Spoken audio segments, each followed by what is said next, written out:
Attention A1 Trading Show fans. If you're interested in getting free access to the Edge Finder or our premium trade alerts, listen up. For a limited time, our show's partnered broker 8cap is giving out free access to our products when you sign up for a new trading account with them. If you already have a broker, you may want to consider switching to 8cap because of their low trading costs, a wide range of trading assets, and their amazing customer support. If you'd like to get access to our software and Discord server for free, click the link being dropped in the chat right now and ask one of our team members for more information. Don't miss your chance for free products and an award-winning broker. Now back to the A1 Trading Show. Hello guys, my name is Trader Nick. No, obviously not. I'm taking over the intro today for Nick. I hope you're all having a great start to the day. I hope you're all having a great start to the week as well. So we're seeing declines on the dollar today. We're coming into this key level of support at the flat sort of 100 level here. So you can see sort of from 99.9 up until almost 101. We have this quite major level of what, used to be resistance and now is being used as support. So it'll be very interesting to see if the retail sales today will come out positive or negative, see what type of reaction we will get from this level. Overall, my bias hasn't changed too much. I think I'm more on the side of a 25 basis point cut. I don't view the data from the US as severe enough to justify an aggressive cut. So 50, for example. So if we do get that 25 cut, I will expect some slight bullish movements or ranges, and then maybe some more movement to the downside, something along these lines, and maybe come sort of intersect this trend line here. Hi James, we're happy you're here. That's good to hear. I'm happy that I'm here as well. Happy you guys are here. Nick is on his way to a wedding or at a wedding. So congratulations to, I think it's his sister that's getting married. So obviously congratulations to them. So yeah, that means I'm taking over the first half or the first bit of this show today. The indices markets aren't moving too much. We've got the German 40 or the DAX is up 0.3%. We've got the Nikkei down 0.33%. We've got NASDAQ up 0.63%. We've got the FTSE 100 or UK 100 up 0.49%. The US 30 is 0.33, or Dow Jones. We've got the S&P or the US 500 up 0.44. So nothing crazy. Very relatively flat so far. Nothing really to shout about. Gold, I mean, a lot of the assets are actually just ranging, really. You can see on gold, there's been very, very little movement here. Since, actually, when did this start? Since the Friday, actually, we've seen very little. And that's mainly due to the Fed cuts coming. There'll be a lot of traders sat on the sidelines and even taking profits from here. So it wouldn't surprise me if we actually do see a continued downturn on gold as we head into further approach FOMC further. So potentially just some sort of moves along like this, and then maybe we'll get that pop as we get the FOMC meeting. But yeah, for today, I wouldn't expect anything from the markets. It's kind of the silence before the storm, as we can call it.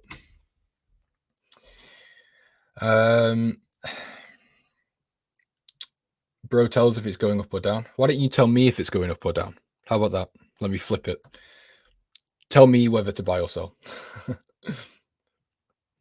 Would like you to look on USA retail sales, CAD CPI news releases so that we can plan our trading. Yep, they're not out yet. We've got the retail sales here, so they come out in 11 minutes. So we will look at those together, not an issue. For now, let me have a look. I was in an oil long position here this morning. So this was taken off the 15-minute chart. So what I can do is have a quick breakdown of this position and explain why I'm in it. It's just a technical trade, so nothing too complex behind this one. But essentially, if we look at the H4, looks like we're starting to have a little pop to the upside. We're having some rejections on the H4 down here. We created a higher low. So in the short term, maybe the start of a smaller correction on the higher timeframes. We can see the hourly timeframe is drifting to the upside. The main factor for this was the reaction that we had here at the daily pivot point. We saw, quite a nice move to the downside, rejection, bullish candle close off there. went down to the 15 minutes, and then basically took the entry when I got the entry signal down here. So again, very little movement here. We're pretty much at break even. So this is just a 1 to 1.5. So pretty even trade in terms of risk to reward, but I'm happy to take it. I took it at 2%. So if I hit take profit, it's a 2.5% gain, which I'm more than happy with. So yeah, we'll see how this one goes. The Australian dollar Swiss, I'm also watching that one. Not really looking to enter it right now, but you can see I've got my markups here ready to go. So let me delete that. So I'm just waiting, really. I'm just not convinced of the reaction we're seeing here. We do, of course, have the, oops, where's it gone? Let me get that back. Here we go. We've got the edge finder here. So we've got the Australian dollar Swiss as the second most bearish rating, right behind the Nikkei. So let's have a look at some of the data for this one. Just keep an eye on the time here. Got 10 minutes until retail sales. So Australian dollar Swiss historically is bearish. We can see over the past 10 years, we are, well, historically it's down 0.74%. Retail is long. COT data is not registering here. It's relatively flat. The trend is bullish, so that's not a negative reading for the trend here. I've just noticed it's gone to neutral. Has it been taken off? Oh, interesting. It's actually been taken off a bearish reading. So that's actually kind of dampened the idea there. So it's not on the top setups anymore. Technically, it still looks okay. From what I remember, this was a fib level. Yeah, here. So you can see we're sort of hovering around this 618 to the 0.5, which is a 50% pullback of the previous move. However, yeah, it's a little bit ugly at the moment. The Australian dollar is not doing too hot, and the Swiss, it's could be argued that it could be used as safe haven as we go into FOMC and as we approach the elections. Although I'm not super convicted on the idea that it's going to be enough steam to drive this trade to take profit. So it's not something I'm too bothered about getting into, especially if we've been taken off the edge finder. Hey James, how often do you update the research at Elite Traders? We update the research every 1 to 2 days. It depends if there's anything noteworthy. This week there hasn't been. Obviously the markets are waiting for retail sales and also FOMC, so there's no point updating it because there's nothing there. We've also had holidays in Asia yesterday and today, so yeah, pretty quiet really. How do you all like the edge finder? The edge finder is great. I would highly recommend it. Use code ELITE. EU short-term sell. I'm in short-term sells. Well, I'm in sells on euro dollar. Let me find those for you. So you can see those here. So this is a good example. Actually, you saw the oil position I had on. That was a flat entry, flat take profit, and a flat stop loss.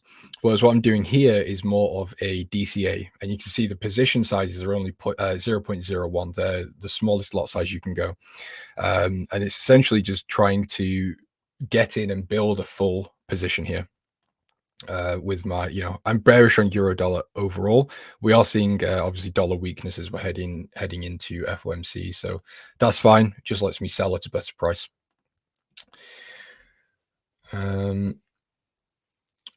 Hey James, I'm taking high risk trade on USD JPY longs at this level. What's your take? I don't like the sound of that. Let's see. What's the idea behind going long here? I'm assuming it's just this level that you've got through here, which doesn't look super strong, if I'm honest. Daily candles showing rejection to the upside. So this may have been the top of the daily wick that's already formed. All the time frames are bearish. We've got the daily, the H4 and the 1 hour that are bearish. The weekly time frame is still bullish. I would not personally be taking that trade. Are you watching the meeting live? Yes, I will do. We've got 6 minutes until news.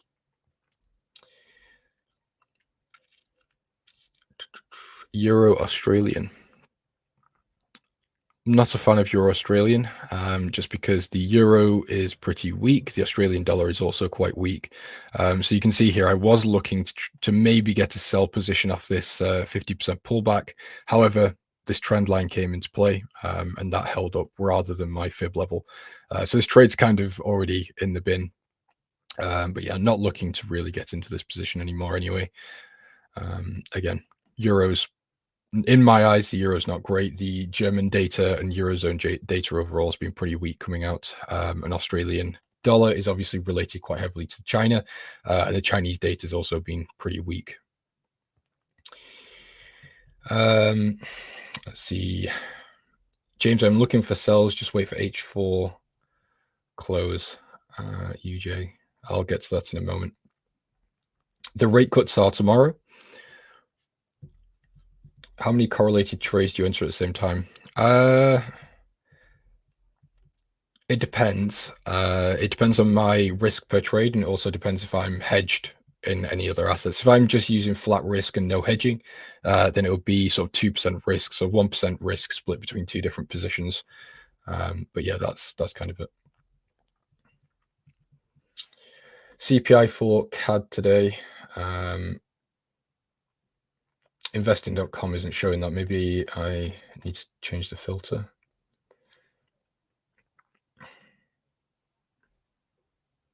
That's weird. Maybe I need to switch to a calendar. Let's go to Forex Factory.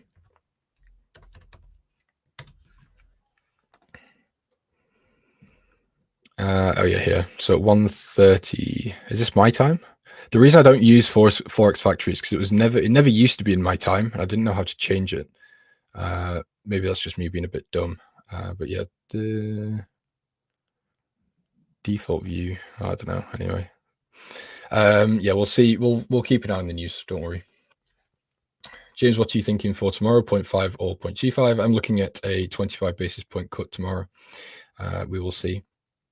USD CAD bullish, but weekly printing 1H. Oh, lower high, I assume you mean. And daily has rejection from key level. Yeah, I'm in dollar CAD shorts. Again, I'll show you that. But this is a hedge for my EU longs. So it's not based on economics. This is purely a technical trade. So if we look, we draw the fib from high to low, and we also have this sort of support level through here. So that's what I'm trading off. It's quite a basic trade, really. But yeah, in terms of the economics for dollar CAD, it doesn't seem too supportive either way at the moment.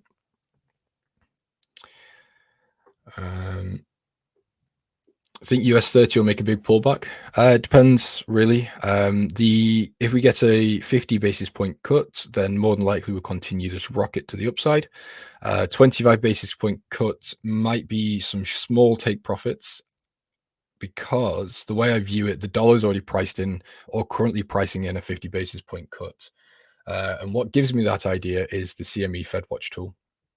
So if we look at the expectations, it's of the probabilities, it's very, very likely, or people expect it to be a 50 basis point cut by 67%. So that's what is giving me the idea that we're currently pricing in 50 basis points. So if we don't get 50, I am looking for a potential correction here, or a pullback down, maybe a small a small range, and then continuation to the upside. So we shall see. I do have a full, I think it's like a 40-minute video on my channel that I put out on Sunday talking about the Fed cuts, if anyone's interested.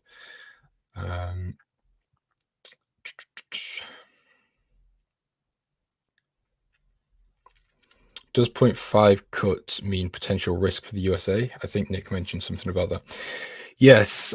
So if we get a 50 basis point cut, it's very aggressive, and that would lead investors to have a pretty sour taste in their mouth. Essentially, it would be more a case of, it would be viewed that the Fed is behind the curve, and that they should have cut rates in July when they held rates.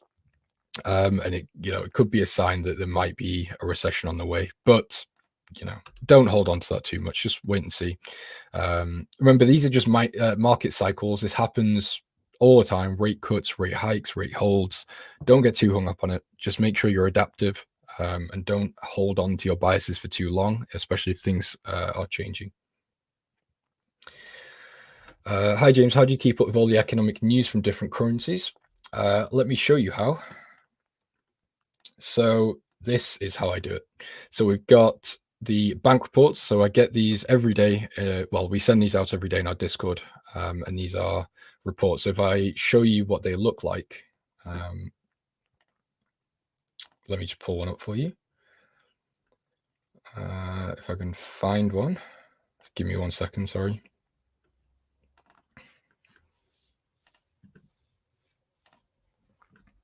Yeah, okay, here. So this is Credit Agricole. And essentially, oh, this is really big. Let me zoom out. There we go. So essentially what we get is all of these reports from different institutions. So we get them from HSBC, Credit Agricole, MUFG, all of them. So what we can do is read all this data. So essentially, I don't actually have to do too much. And this bank report specifically actually just breaks down each currency individually. So it's very, very easy to understand. And that's essentially how I do it. I'm not going to sit here every day or after every news release and go and dig into it every time, because I'll be sat at my desk all the time. I don't have time for that. So I use the Edge Finder, I'll use bank reports, I'll use some other systems, I'll use seasonality. And then obviously there's experience that comes into sort of understanding the news releases and how that can affect things. Oh, news release. Sorry, as I said, we'd watch that and I completely forgot. Let me just pull up the tab again here.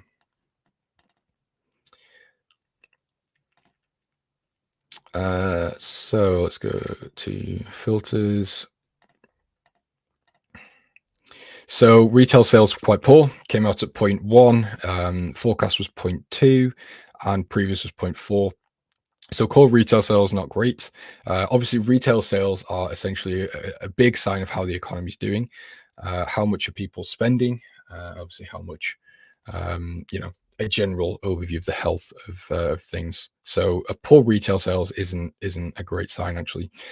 Retail sales month on month was actually not too bad. Previous was 1.1, forecast was negative 0.2, actual was 0.01. So slight increase from forecast, but still a decrease from the previous data. So let's have a look at the dollar. Let's go on to the 15. So yeah, slight pump, but very minor actually. So if you're swing trading, you probably won't have really noticed this move. Although the daily is actually showing some rejection to the downside of this level. But yeah, I mean, to be honest, it's I don't want to say it's irrelevant, but it's not a huge thing really, especially because we've got much more impactful news tomorrow. And the reaction there has been pretty minimal. This data is going to push more towards a higher rate cut. I don't think so. I think, I'm staying on my horse of 3 cuts of 25, and that's it. I think for now. There's also I can't remember where it was, but I saw it yesterday on one of my friends' Instagram. Shout out to Daniel Emerson. He put up a post showing the Fed's targets into 2025, and essentially, if you do the maths, you break down how many basis points they actually want to cut, and how many meetings there are until that specific date. The math says that they should, if they want to meet that target by that date, be only cutting by, I think it was 29 basis points on average, which obviously leads more to a 25 basis points on a mathematical view rather than anything else. We can have a look at gold.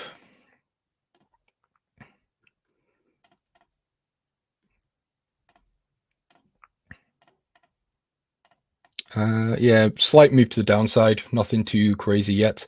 As I said, would expect some slight movements to the downside on gold today, as we see sort of capital protection, we start seeing some moves to the downside. What often happens, and the reason I say that we might see profit taking today and not tomorrow, is because let's say you are even a retail trader, but let's just, for example's sake, say you work at JP Morgan, or you're an institutional trader, and your analysts have come to you and said, we think that the Fed is going to cut 25 or 50 basis points. We know the Fed's cutting with, X amount. Are you going to wait until the release to trade? I don't think so. You're going to start buying down here, anticipating these rate cuts. And then if you're in, I don't know, let's say 3% profit at this point, why would you keep holding? You could always just exit and then re-enter at some point. So essentially what we can see, or what we tend to see sometimes with larger news releases, is we see the run up in anticipation for news, and then we see the sell off. Hence the sort of buy the news, sell the rumor, or whatever that saying is. James, can you go over how you got into trading, how long you've been doing it? Yes, it's not a very exciting story. I don't have anything crazy. I was a graphic designer, motion designer at a large TV broadcast company in the UK. And then I got sucked into the social media stuff of, you can buy a Lambo, buy this Rolex, the typical sort of lifestyle stuff. Then lost a lot of money. And then my ego wouldn't let me just give up, because there had to be a way. There had to be a way that people actually did make money trading. And then from there, started to take it more seriously, got a mentor, and started looking at more what moves the market. Why is gold going up? Why is this happening? If this happens, what can happen after that? I started viewing it more as a jigsaw puzzle rather than, as a trend line, let's buy. But yeah, I've been trading for about 7 or 8 years, roughly. Took about 2.5 years to become profitable. When I say profitable, I mean I was making, maybe £20 here, £20 there, enough to buy some lunch, but yeah, nothing crazy. No, it wasn't the BBC, it was ITV daytime. So Good Morning Britain, Lorraine, Loose Women, all those shows I used to work on. I didn't re-enter into the Nikkei trade. I don't like to short the indices. So this trade, where was it? I can't remember actually where my position was on here. But yeah, I was in a short position somewhere in this noise here. I got stopped out. But yeah, shorting the indices is one of the main rules I have, is to not do. So I will only really buy them. The thing is, for this situation, the data heavily weighed more towards a short than a long, and to be honest, it's still drifting to the downside. But when I was stopped out, that's fine. It's one, I broke my trading rule. I lost money for it. I deserved it, so we move on. But yeah, not looking to do the same thing again. Do I have a Lambo now? No, I don't. I'm not materialistic. You won't see me. Actually, yeah, the picture's still up. I used to have a Rolex, but that was it. In fact, I do still have it, but it's in storage. Don't have supercars, don't live in a mansion, no Rolex, none of that stuff. I put all my money, all the spare money I have goes into a ISA account in the UK with Vanguard and on traveling, and obviously redeposits into trading accounts and stuff. But yeah, not bothered in liabilities. Is the data considered bullish for the dollar? Let's have another look at the dollar. Yes, it seems so. Actually, let me take another look. I've forgotten what the release was. Retail sales month on month is actually quite disappointing. Core retail sales was disappointing with 0.1. But then I think the retail sales month on month for August kind of saved the ship a little bit with being positive. So it was not really either way, in my opinion.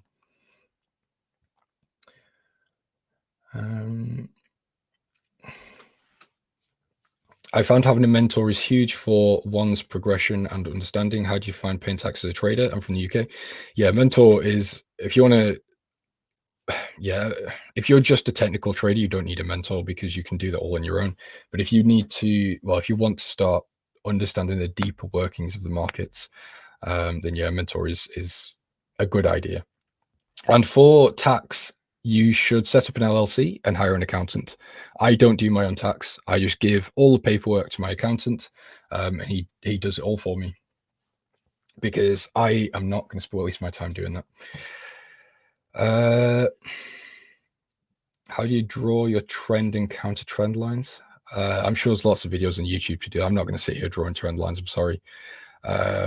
Essentially, you grab a line, match up the low or the high, and find another one, and you draw it like that. Do you use spread betting? Yes, I have two accounts. So I use a standard MetaTrader account for my account management clients, and then I also use spread betting account with IG Markets for my personal and business accounts. Can I have you as a mentor? I am not a mentor, sorry. It takes too much time. I don't have time for it at the moment. Credit Agricole is the full name. Sorry, guys. I know this stuff's not really about the markets, but if you're asking about these questions, I'm happy to answer. Did you find the local accountant knowledgeable in trading, or do you get an online service? I use an online service. It's much easier. Near me, actually. I used to live in London. I did have an accountant there, but firstly, it was very expensive because he's more of a corporate accountant, but I met him through a family friend. So he took me on. But yeah, it was way too expensive for what he was actually doing for me. And then I moved out of London. So yeah, I just went to an online service. I'm technical, but also aware of importance of fundamentals, so now I include it in my trading. Thanks for tax advice. That's definitely not tax advice. Let me just clarify. I'm not qualified to be giving any sorts of advice, unfortunately, but it's more of some guidance, you can call it. Credit Agricole. I'll pull it up on the screen one more time.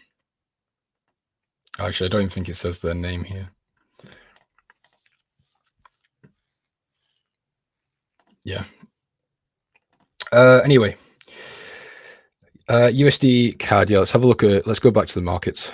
USD CAD actually had a pretty large move to the upside of the retail sales, but we're still holding this technical level here.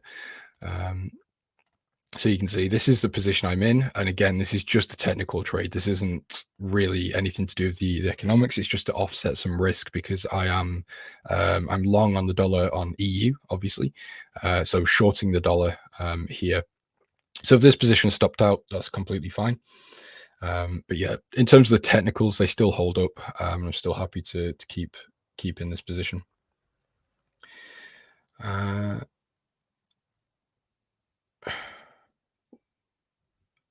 Which exchanges or futures I choose 500 bucks? I think A1 is partnered with 8cap, or they're sponsored by 8cap, so feel free to go and check them out. CAD CPI, good point. Let's have a look. Let me go back to Forex Factory, because it seems like investing.com doesn't have it for some reason. CPI came out negative. So that's fine. Median CPI year on year 2.3, trim CPI 2.4, common CPI was 2, and core CPI month on month was negative 0.1. And then retail sales for the dollar here. Interesting. Okay, nothing too eventful there, to be quite honest. Again, I don't think we'll see too much movement in the markets. Check gold, check a lot of the dollar FX pairs is going to be a lot of ranging. I think the only thing that's really moving today actually is the indices, and even there it's not huge actually. But yeah, it's a lot of anticipation for FOMC. So don't go out today, start hunting for trades, desperate to get into positions. Just have some patience, sit on your hands, and see what happens tomorrow. I'm still short on EU. Yes. Euro pound. I'd like to get short on Euro pound. I am waiting for an entry on this one. So I think this one still has further room to the downside, as I said earlier. The data for the euro hasn't been great, to be honest. I'm not super convinced that the euro has that much steam in it. or anything really to drive it too far. However, the pound is facing quite a nice recovery at the moment. So I'm more looking for a pullback, but it's whether we can get this momentum to come to the upside, which it doesn't really seem like we are.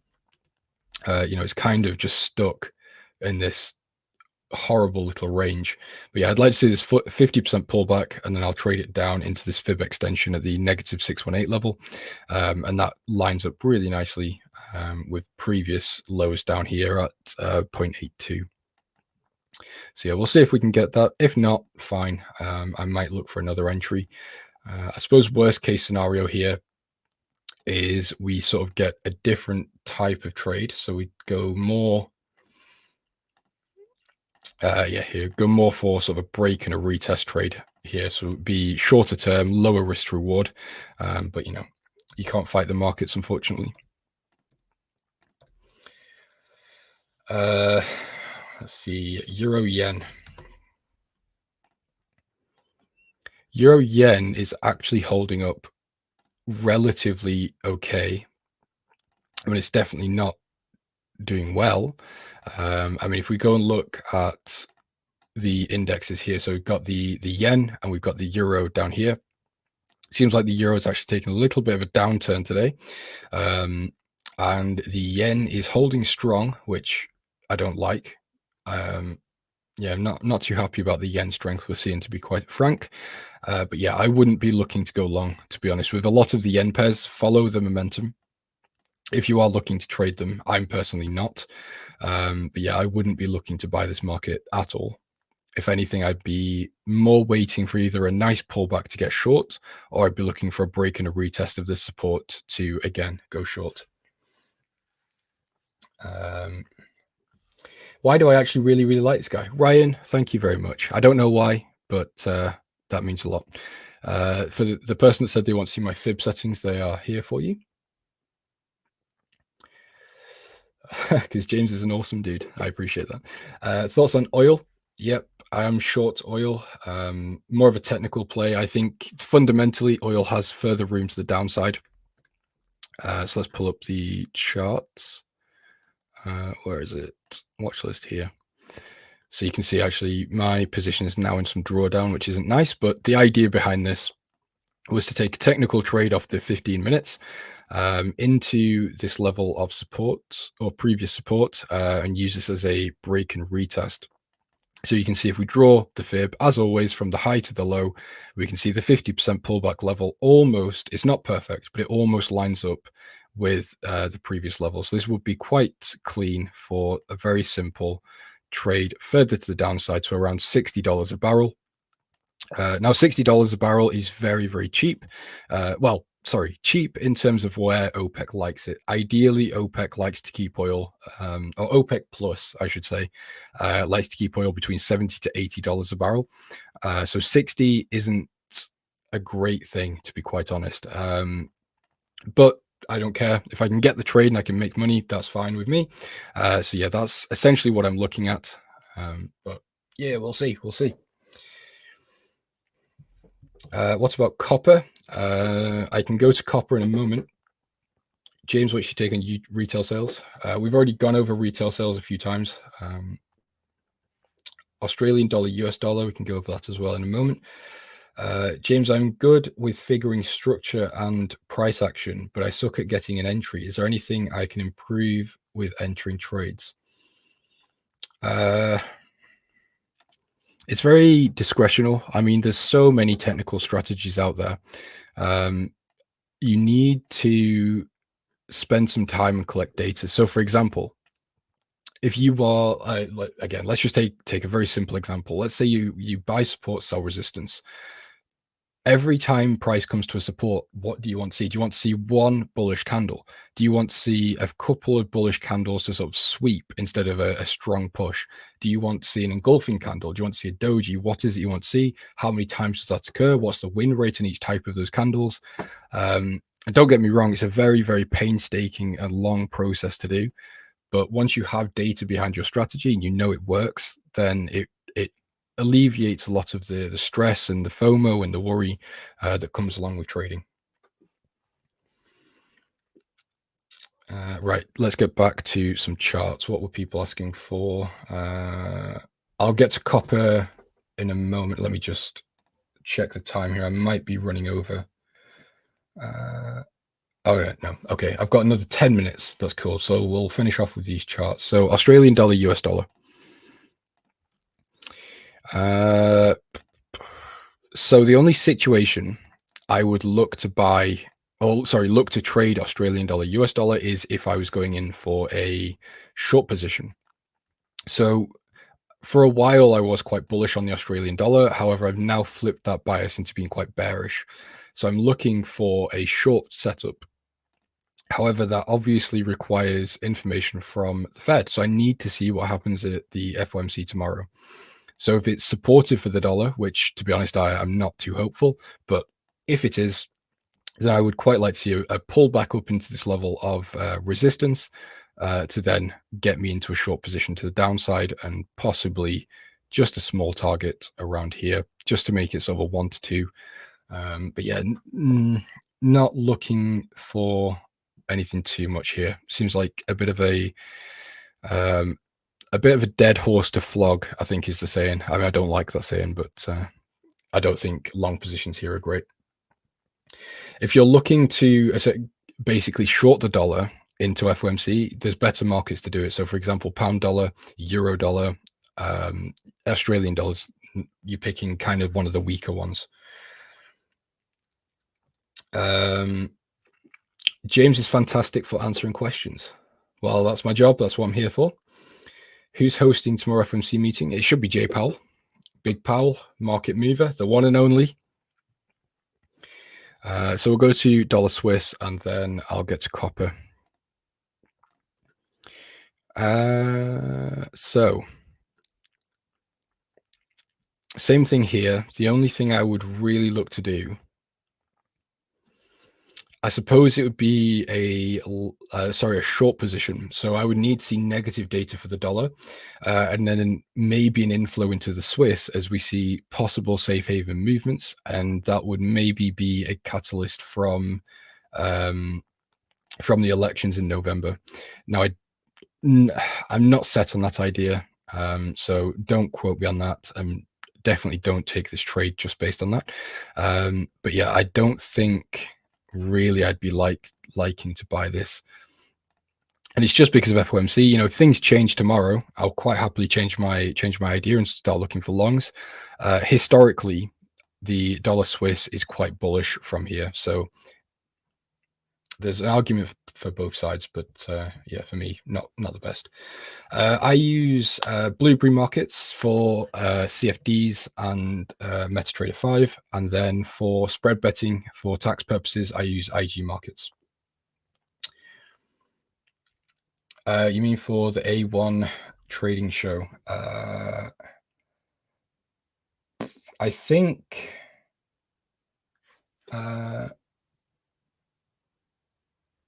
I'm not sure, actually.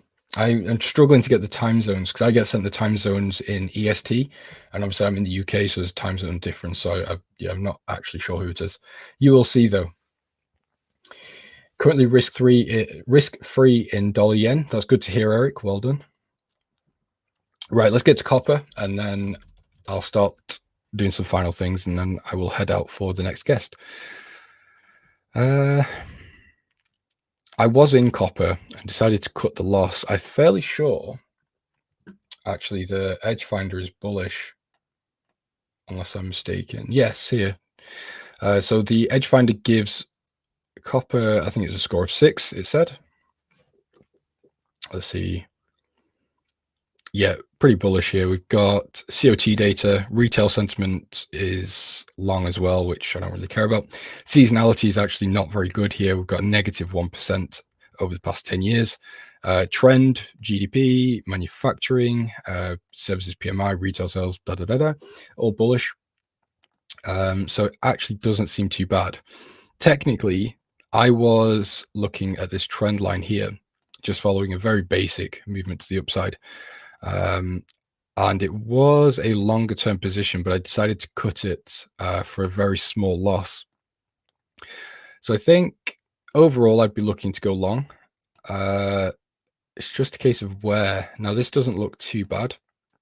So what we've got here is quite a nice level of structure. So you can see we've got small resistance through here, small support, mini resistance again. And of course, this depends on what time frame you're looking to trade. We've also got the moving averages that are about to cross from bearish into bullish. So maybe just a smaller position, something along these lines wouldn't be too bad. And then I suppose in terms of take profits, you could either go here or take it back to the sort of previous highs in this area around the 4.6. Oh, it's Chris hosting. Cool. Good stuff. I've got 5 minutes. So yes, we can have a quick look at some seasonality. So we've got GBP USD.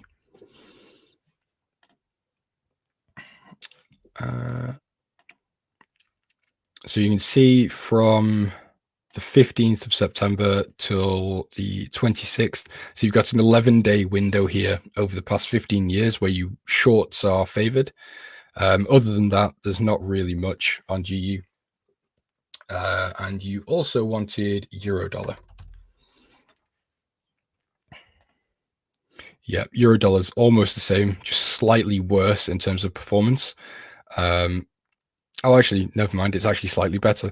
So if you go from the 17th, the 17th of September until the 3rd of October, and you were buying this market every year, over the past 15 years for this this period, you would have lost 12 trades and won 3. So if you flip that and you look to short between this period, you would have won 12 and lost 3. So historically, it makes sense. But of course, the seasonality and historic performance doesn't really come into play when we've got quite large news tomorrow. I'm not in Australian dollar Swiss shorts. I took a position and then closed it at break even on Friday because there was just no volume, and now not really too interested because it was on the edge finder's bearish and now it's not. It's neutral. So quite a good little exit signal there.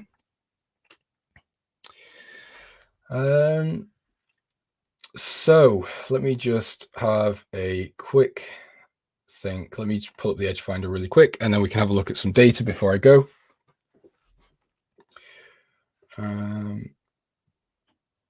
So yeah, CME Fed Watch tool, 67% probability of a 50 basis point cut and then a 33% probability of 25. So essentially, if we do get 25, it might be a little bit of a shock. It seems the majority are favoring or leaning towards 50. So it might be a small relief rally as we do see a mass position closing, but of course, not sure about that. That might not happen. Retail sentiment, let's have a quick look. So heavily long on copper, which is interesting. I don't actually know any retail traders that trade copper. Iron ore, same with iron. Platinum, very short on euro dollar, pound dollar, Australian dollar. Seems they're fighting the trend like I am. New Zealand dollar, Dow, NASDAQ, dollar CAD, dollar yen, relatively even. So yeah, it seems like a lot of the indexes, they are going long. So we've got the DAX, the Nikkei, the S&P, the Russell. They actually, to be fair, they might be on the right side of the Russell. If we do get a 50 basis point cut, the Russell will likely perform quite well. But yeah, I'm fairly sure Nick's explained that. I know he trades at Russell. So I won't go into that now. So is there any final questions before I head off? I've got 2 minutes. Dollar seems to be doing quite well here. Continuation of retail sales. What are we up so far? Let's see. So we've had a 0.2% move. Not too bad. Mandy, we've covered Australian dollar Swiss. Feel free to rewind. QQQ. That's just the S&P, isn't it? So yeah, on the indexes, essentially reverse of the dollar. So if we get a 50 basis point cut, where's my arrow gone? Yeah, 50 basis point cut, fly. And this is very crude. Of course, I don't have time to go into detail. 25 basis point cut, maybe a small move to the downside and then continuation to the upside. And then if for some reason, I highly doubt it, but if we do get a hold, then more than likely it'll tank to the downside. But again, that's a crude explanation. I do have a full video on my YouTube channel explaining Fed cuts and expectations and things. So feel free to watch that if you are interested. So guys, I appreciate you all being here. Thank you for all the compliments and things. I appreciate that. It makes being here much more pleasurable. Yeah, I wouldn't like to sit here for 40 minutes and everyone calling me an idiot. I don't know who would. Oh, QQQ is NASDAQ. I apologize. I don't trade the QQQ and that sort of stuff. I'm a CFD trader. But it's the same thing. Well, in terms of what I was explaining, it's the same thing. So yeah. Anyway, next guest is, let me do the outro. Next guest is Miko, I think. Let me make sure. Yeah, Miko. So guys, have a great rest of the day. I'm not on tomorrow, so have a great Wednesday. Don't gamble FOMC, please. Take that as a personal note from James. Don't blow your accounts. And I will see you all later. Thank you for having me. If you're someone watching the show right now and you're outside of the US looking for a better brokerage, listen up. I wanted to take a moment to mention today's live stream supporter, Vantage. Vantage allows traders outside of the United States to trade CFDs. You can trade everything from commodities like gold, you can trade US indices or global indices, and you can even trade FX all under one brokerage, and you can connect to MetaTrader 4 and trade directly on tradingview.com. Not to mention, they also have a really good sign-up bonus going on right now. So we'll drop the link to that down below in the chat as well as in the description of this live stream. Check out Vantage. Now back to the show. Okay, what's up, people?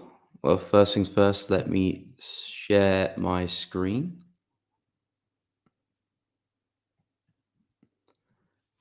There we go. Okay, what is up, people? Hope everyone is doing well. So, interesting week up ahead. Currently in some longs on Euro USD. Of course, feel free to ask any questions, drop any comments, any markets you're looking at, feel free to share with us. But long on Euro at the moment, I'm pretty bearish on the USD longer term. I'm looking for mainly opportunities that favor USD weakness. However, I'm staying open-minded coming into the news we have this week. I have been eyeing up some longs on dollar yen, but I will stay out the market because I don't want to get involved another USD pair coming into the Fed interest rate tomorrow because I'm already long Euro. This is already break even, so risk is free, but at the same time, I just don't want to get involved with two separate pairs involving USD tomorrow. So if I wasn't trading Euro USD, I probably would have just entered this USD JPY. This looks like a really nice buy. I'm expecting some upside for the yen pairs purely as retracement.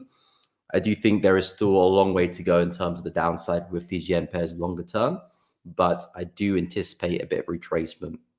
The market has been falling quite aggressively over the past few weeks. A lot of these yen pairs have been falling pretty hard to the downside, so I do think it's time for us to see a bit of a retracement with some of those pairs. And dollar yen to me look the best, but yeah, I'll be holding my horses a little bit with those pairs. What's up, guys? Hope you're doing well. Yes, we'll take a look at Aussie CHF. That's a pair Ash I do like. Keras, what is up? Second time today. Hope you are doing good. I think I'll just be doing 30 minutes on this stream, and I think someone else will take it over after me. But yeah, we'll take a look at Aussie CHF. I do like Aussie CHF quite a lot because of the area we're trading at. Aussie CHF very, very close to the all-time lows. And I am looking for a bounce off this area. If the market was to revisit this level, I would like to find some entries. Mainly because if I do zoom out and look at the bigger picture, you can see that Aussie CHF has been falling, but this level has proven to be quite concrete. And if we can remain above this, I do think we can catch a move possibly back to around this area here, because effectively price has just been ranging up and down between these two price points. So there's a good probability we can push back to the upper end. And looking at it from a swing point of view, the risk reward looks very, very inviting. You can get some entries near around there, stops below the level. effectively that kind of is what I'm eyeing up. So Aussie CHF I really do like, just looking to take advantage of that range. Yeah, I'm quite bullish on this one. Longer term, probably still pretty bearish. And if we get back up there, I'll probably be looking to sell it back down.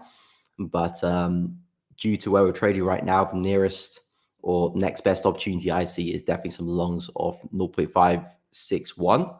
So that's kind of what I'll be eyeing up for Aussie CHF. What's up, OP? Hope you're doing good. Welcome. Still looking for UG sales due to weakness from USD and potential rate hike from yen. Makes sense, of course. And again, I actually do favor USDJPY to keep falling eventually. But how price is looking and how the technicals are shaping up, I do think we'll have a bit of a pop to the upside. Now, I do definitely agree. I do feel like USDJPY is going to continue lower. I'm very bearish on USD as well, longer term. As well, and I do feel like yen will gain some strength as well longer term, and dollar yen will probably fall with the rest of the yen pairs as well. So I am looking for something like this with dollar yen, a push up and then continuation. But I'm interested in that short-term push up. Of course, I could be wrong. That's why I trade with a stop loss, and that's why I manage my risk. But at the end of the day, where we're trading from a technical standpoint, right back at this low. Last time we were here, we had a massive push to the upside. And now we come back to that same area. We've got this lovely descending channel. Price is hugging the bottom of it for dear life. And it looks like we're starting to see some momentum creep back into the chart. So I do expect to see some relief and some upside, but I am in the bearish camp still longer term. And if I can catch a buy, great, because I'll be looking to sell it back down. And that's the same kind of logic I have with a lot of these yen pairs. They've all seen some really nice downside moves, but they do look quite stretched. So I do anticipate the market to put in a temporary bottom, pull back, and then continue. So that's very much my thinking with a lot of these yen pairs. But longer term, I'm pretty much bearish on all of them. I particularly like Swiss yen. I know this one's not talked about as much because it's a bit more of a a very minor currency pair, potentially even exotic. Some people might view it as, but it's a really nice opportunity here with Swiss yen because the prior all-time high was all the way back here around 158.330. I do expect us to creep back inside that high. So I'm expecting a lot more downside for Swiss yen over the next coming days, weeks, potentially months as well. So this one looks really good to short. Again, just need a healthy pullback. This is the daily chart. Again, looks like a lovely head and shoulder pattern there. So you got your left over there, you got your head up there, and the lovely right shoulder. Of course, that being the neckline as well. So I'm looking for that lower high to form to catch those shorts on the way down. So I'm eyeing up a lot of the yen pairs, just picking which one will be the best, really, because they all kind of move in a similar fashion. There's no point in me trading all of them. Just need to see which one will give me the better opportunity. No problem. Happy to help. Pound yen, exactly same boat as dollar yen as well. I'm expecting to see a bit of a move higher up. In fact, we kind of are seeing that right now, but I'm expecting a little bit more of that.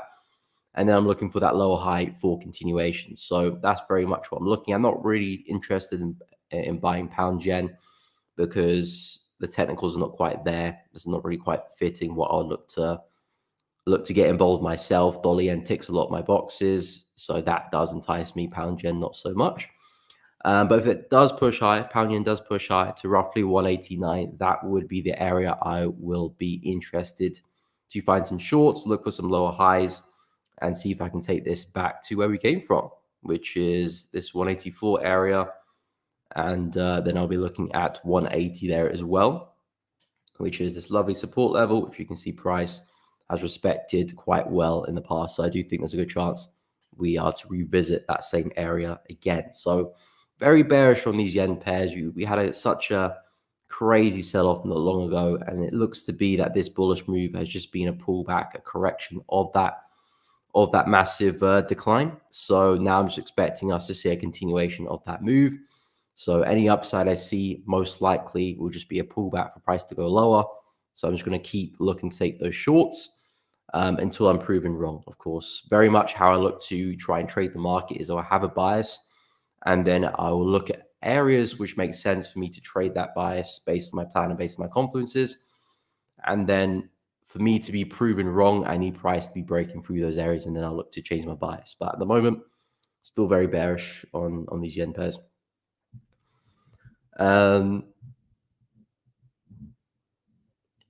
Again, I'm very technical trader, so I'm not really focused purely on the fundamentals as opposed what well, of course, the bigger view in terms of interest rates going up and down, I will keep an eye on, but I am very technical based on my patterns that I trade. So if a pattern presents itself in the market and I do see an opportunity to trade it, I wouldn't go and reaffirm that with a fundamental bias. My edge is based on stats and in terms of performance over time. And if I can see a positive edge there, my plan is very much just to keep taking those trades time and time again. Of course, I will lose some, I'll win some, I'll break even on some, but the edge is still the underlying factor. So my main focus isn't really to do with the fundamentals. I don't really focus on fundamentals at all, really. Of course, I keep up to date with the big announcements because in terms of risk, I've got to manage my risk. I don't want to be taking a trade directly into an NFP announcement, for example. So I do look at news in terms of managing my risk. But in terms of technicals and direction and a bias, all of that is derived from technicals. But the way I do it, I always look at the higher time frames for my bias. So I'll never try and develop a bias on the lower time frames. You can do, but of course you want to be able to pivot. When I'm calculating my bias as a swing trader, I'm looking mainly at the daily, weekly time frames, which from my perspective do price in a lot of fundamentals, because these are very much the long term where all the big money is, where a lot of attention lies on the over performance of these currency pairs. So when I'm looking at the higher time frames at the daily, weekly, and the monthly chart, it kind of helps me to stay on the right side of the market most of the time, and I let my risk reward do all the heavy lifting. So in terms of euro, in terms of USD, pound, any currency pair I'm trading, I'm always using my technicals to derive that bias. Maybe in the future, I will incorporate more fundamentals, because there definitely is, of course, benefit to using the fundamentals to reaffirm a technical bias or vice versa. But I'm always going to be focused with these technical setups and playing the trades from a technical point of view. And that's always been my focus as a technical trader. But I will look to expand in the future in terms of formulating a fundamental bias, because it's always good to add positive confidence to your trade, and at the same time to not take a trade as well. But in terms of this Euro USD position, you can see that the higher time frames is the daily chart. We're seeing those higher highs and higher lows, and my goal is to look to take buys and look to trade in that direction. And until I see the daily shift, I will retain that bullish bias and still look to try and catch those higher lows. Of course, it won't be perfect, but my mentality is that I don't need to be perfect. I just need to catch a good trade that will eventually give me the risk reward I need. I'm more focused in trying to catch the swing rather than trying to be perfect with the entry, because really the entry isn't that as important unless you combine it with the stop loss, because depending where your stop loss is, that would determine whether the trade is successful or not. If your stop loss is, of course, way too tight, then it won't give you the room you need to breathe. So more of my focus is to do with the stop loss placement than the entry. And as long as I'm trading the direction, the higher time frames, I'm happy. Same with euro, same with pound, same with New Zealand dollar. Of course, because I do trade a wide range of pairs: euro USD, pound USD, Forex miners, gold and silver, and I'm looking to expand into the indices soon as well. My goal is to find the best pair that fits the plan well. And that gives me the best opportunity in terms of risk, in terms of reward, and in terms of stop loss placement as well. I very much just focus on trading my stops, so I don't have a finite target with my trades. So for example, with the Euro USD position, in my head, I'm kind of expecting price to get back to these swing points here, but I'm just going to see what the market gives me. Maybe we get a big explosion to the upside. Maybe the Fed tomorrow, maybe the announcement tomorrow is in my favor and price explodes to the upside and USD is very, very weak. In that case, I'll just be looking to trail behind it. Or maybe it goes against me. Maybe it goes against me and USD is very strong. In that case, I'll look to trail out around here. There's a lot of room between current price and my trail stop loss. I think it's about 80 pips roughly. Yeah, 70, 80 pips roughly. So there's a lot of room there. So I'm more than happy to hold this through the news. But I would say that if you are trading through the news, especially a big announcement like tomorrow's or NFP, for example, even CPI, if you are day trading or scalping, it's always going to be a difficult situation there because your stop loss is going to be very, very small. You don't want to be holding a 10 pip stop loss going to NFP or CPI or the Fed interest rate. That's always a recipe for disaster. Even if you're in the right direction, you can still get slipped. You can still get wicked out. Yeah, it's just not fun. As a swing trader who originally for this trade, my stop loss was down here. So originally my stop loss was about 60 pips. This gives me a bit more breathing room and a bit more flexibility to hold through the news, and I kind of have to as well as a swing trader anyway. So my advice would be that if you are on the low time frames, you probably want to avoid trading the news and stay on the sidelines, because there's always another news event. There's always another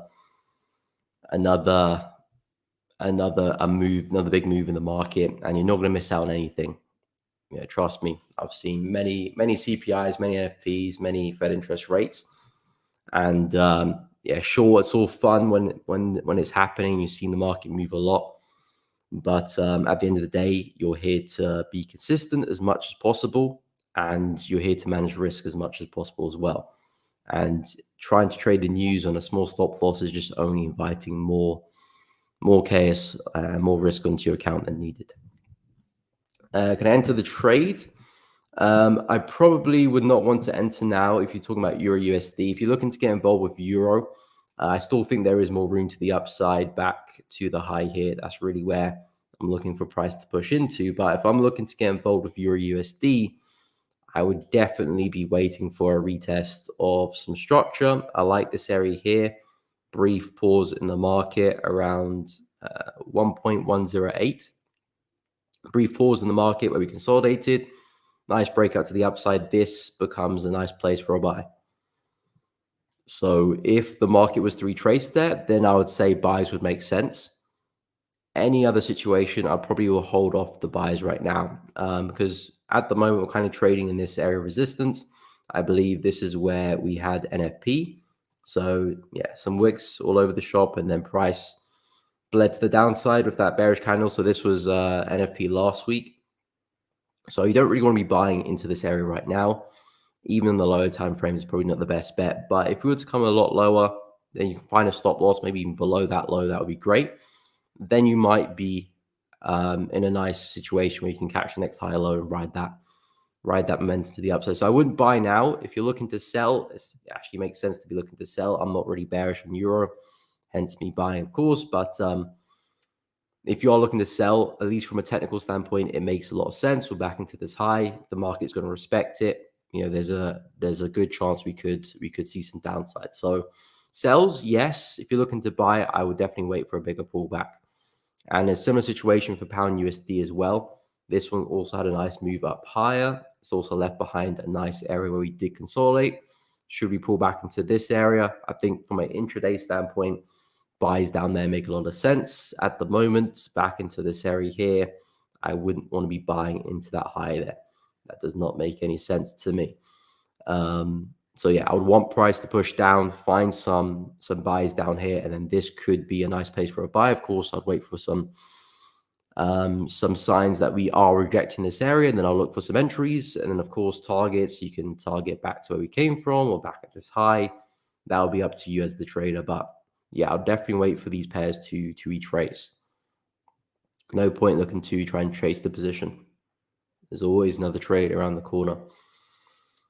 What's my thoughts on USD CAD? Yeah, USD CAD I'm pretty bearish on. In fact, I actually like USD CAD. We just had another push back into the high there. That reminds me, we had some CAD news this afternoon as well. So yeah, we have a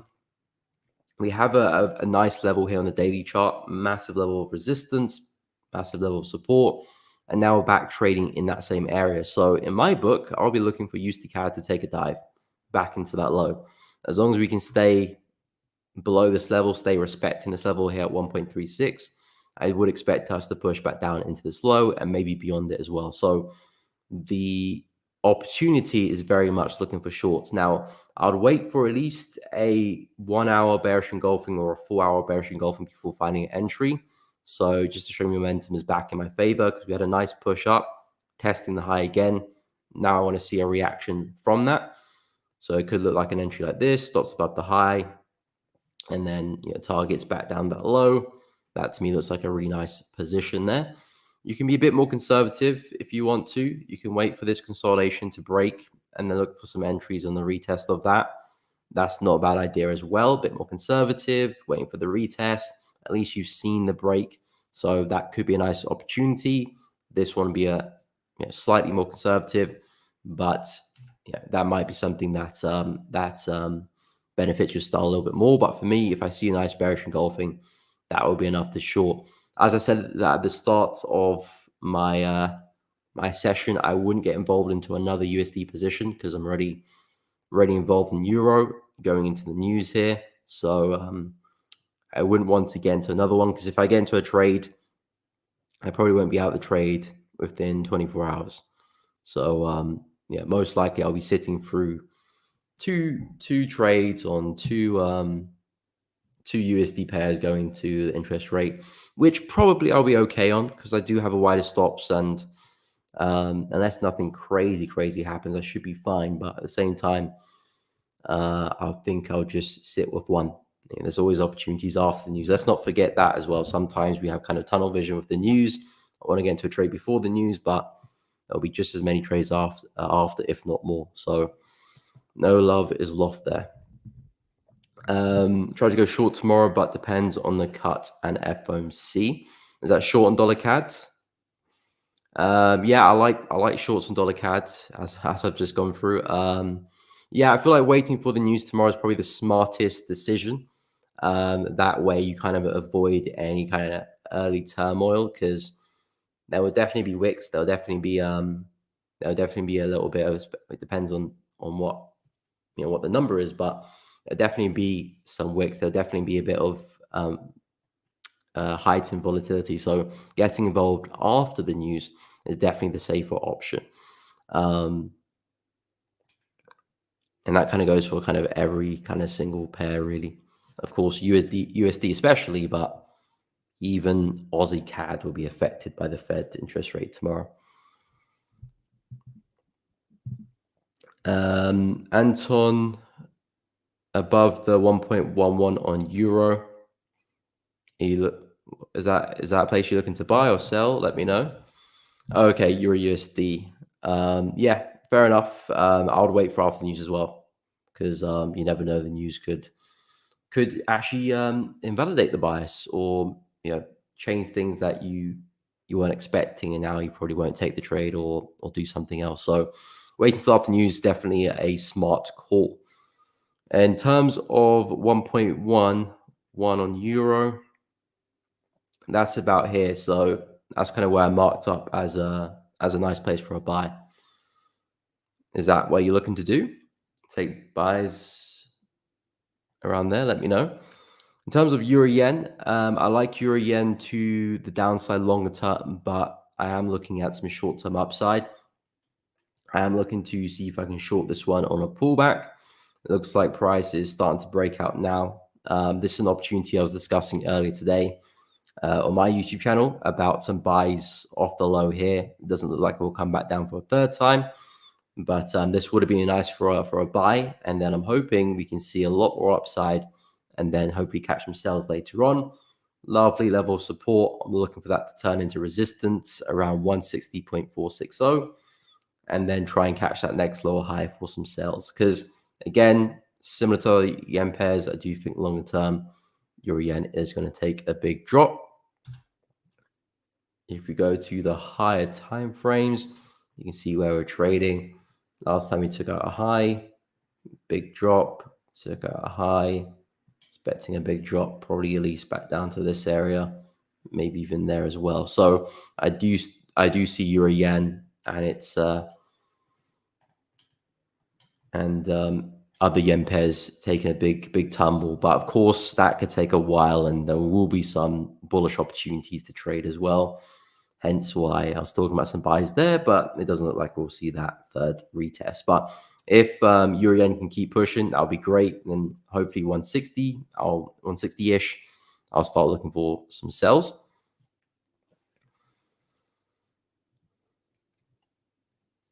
What's up, FX Wolf? Welcome to the stream. Hope you are well. Gold.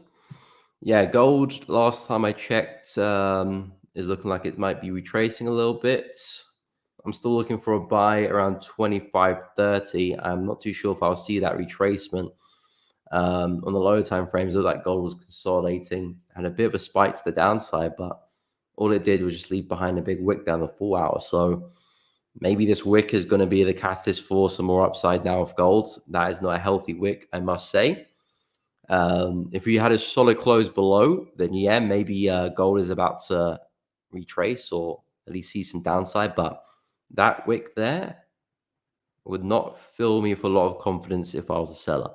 That to me looks like price may just push higher now and possibly break out that box here and continue to the next kind of big psychological level, which I've got around 2,600. Because of course, with gold being at all-time highs, there is no level for us to target, or at least in terms of price. You know, I know people using fib extensions and other methods to calculate targets for gold, but for me, I use a lot of price action in terms of areas to buy and areas to sell from and areas to target.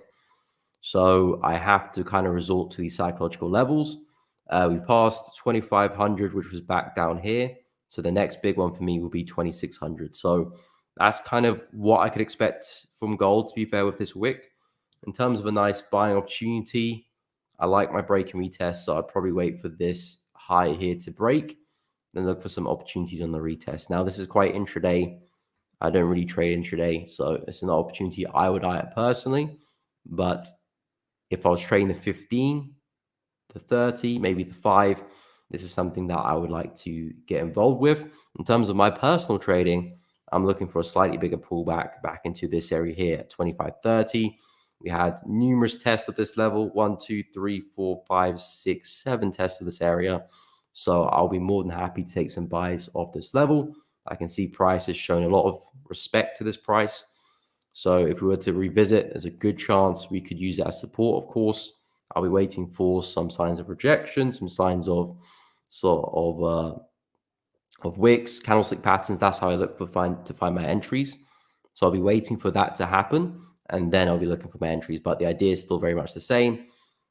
Daily, weekly, monthly, still seeing higher highs and higher lows. So the goal for me is to be taking only buys for now. For me to change that bias, I need to see structure breaking. I need to see price breaking lower, taking out lows like this on the daily chart. Then I will rethink things and reanalyze there for gold. But for now, I'm very, very bullish on it. And it's the same situation as with silver as well. I always like keeping up to date with gold and silver together because they do move in a very similar fashion. Gold's bullish, silver's bullish, and vice versa. One's bearish, the other one's bearish too. And I actually like silver a bit more than gold. The price action isn't as clean with silver, but the opportunity is very, very promising. I say that because gold is at all-time highs at the moment. Silver is nowhere near all-time highs, and I do expect silver to eventually catch up. Or maybe catch up's the wrong word. I don't think silver will catch up to gold's price, but I do feel like silver will catch up in terms of getting back to the prior all-time high, which is back at here at 49.50. So I do like silver because it's got a long way to go to get back to those highs. So in terms of the opportunity, there's a lot more upside to be expected for silver relatively. relatively speaking. So I like the buys here. So if I can see a pullback, retest the high here, I will be looking at some buys for silver this week. Yeah, I'll be looking at buys. Of course, probably won't get the trade before the news anyway. So we'll see how the news tomorrow affects silver. If we do push down, great. I'll be seeing how we can react around 30.07. I'll look for some entries there. Then I can take the buys. But yeah, I'm very much looking for USD to keep falling. So DXY for me, I'm looking at a push back into the low. But at the moment, DXY is stuck at some support here. It's trapped in this range. My next question is, will price respect it and push back to the high? Or will we just break through it and push to the low? At the moment, it does look like price is doing a good job at rejecting this area.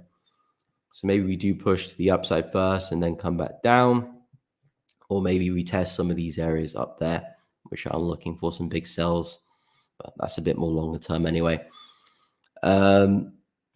So yeah, that's kind of my plan with USD. But I will keep up to date, keep up to tabs with all the price action leading into the news tomorrow. But guys, that does bring us to the end of my segment. I hope you guys did enjoy it, found it useful. Make sure you check out my channel if you like what you saw.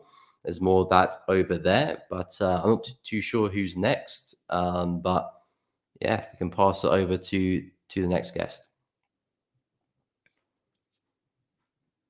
If you're looking to add fundamental analysis to your trading, then look no further than our software tool, the Edge Finder. The Edge Finder allows traders to approach the markets by simplifying fundamental analysis into simple scoring systems. We look at economic data, technical readings, as well as sentiment analysis like the commitment of traders data to help traders spot potential opportunities in the markets through the use of data. Our tools allow traders to find top setups each and every day from the top setups page. You can also browse the latest institutional money flow through the commitment of traders data report that we've generated to make it very easy to read. And on this report, you can see everything from the latest overall net positionings, as well as the week-to-week buys and sells from institutional money. The Edge Finder also has a retail positioning tool, which allows you to see what the crowd is thinking about your favorite charts, symbols, both currencies, commodities, and indices. You can also check out the latest seasonal trends, month to month, week of the year, and much more to spot potential opportunities coming up in the future. The Edge Finder also makes economic data much more easy to read, like our GDP charts, our retail sales numbers, PMI data. We can also check out the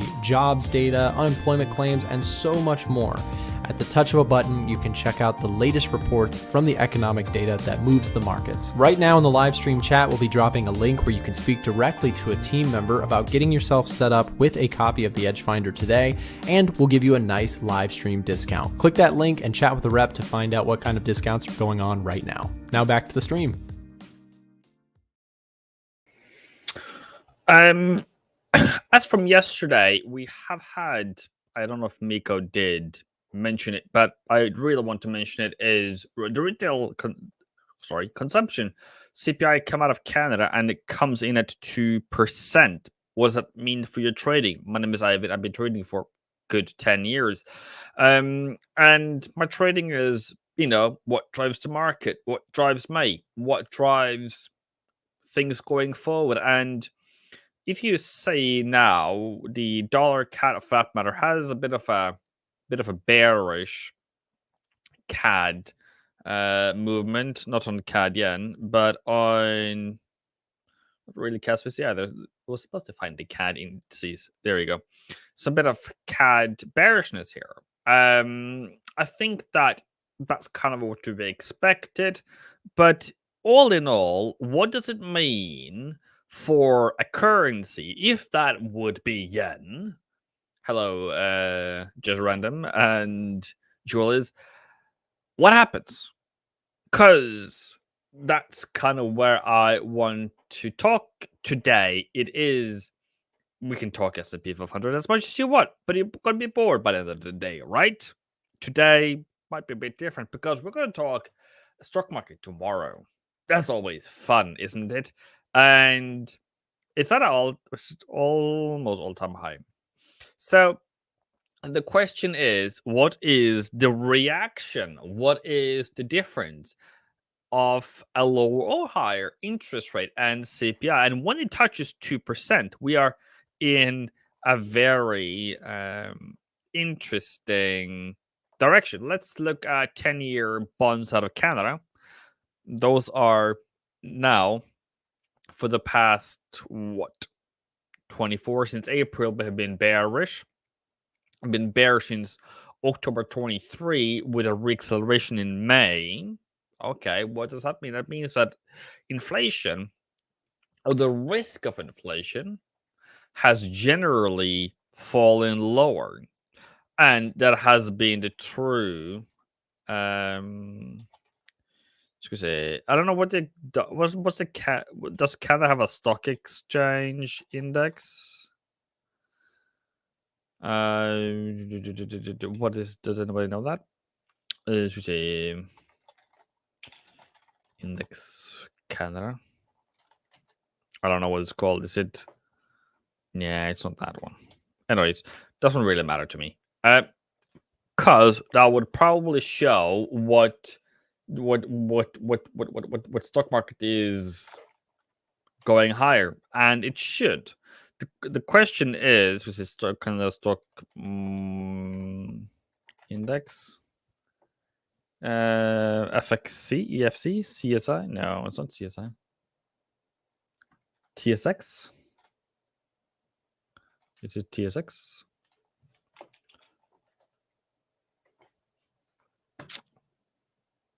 Yeah. Okay.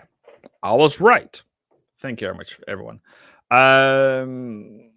Or no, the stock exchange index. And you said FXC? Nah. So maybe this is right. Doesn't really matter to me. Because it doesn't matter to me. It is higher, and it is new high, and it is all-time high. That's what you're going to see going forward on the S&P 500. You're wondering, what are you talking about?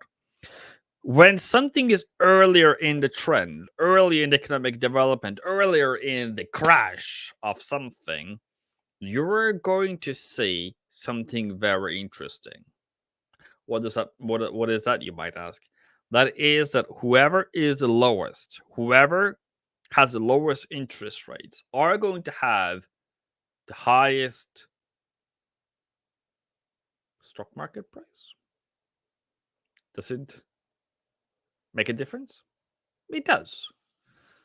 Because where will you invest your money? I'm not going to tell you where to invest your money, but you have to make yourself some conscious decisions. So if I were to say stock market has humongous upside, okay, that's a bit influencer thing, right? But if I can make you think, if I can make you go in the right direction, then you can make your own decisions, right?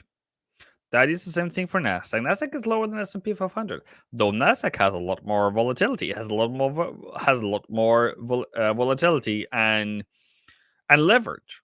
Is that a thing to do? Well, Nasdaq, there's a lot of there's a lot of people who gains a lot of day trading or whatever they do on Nasdaq. But what does it mean for you?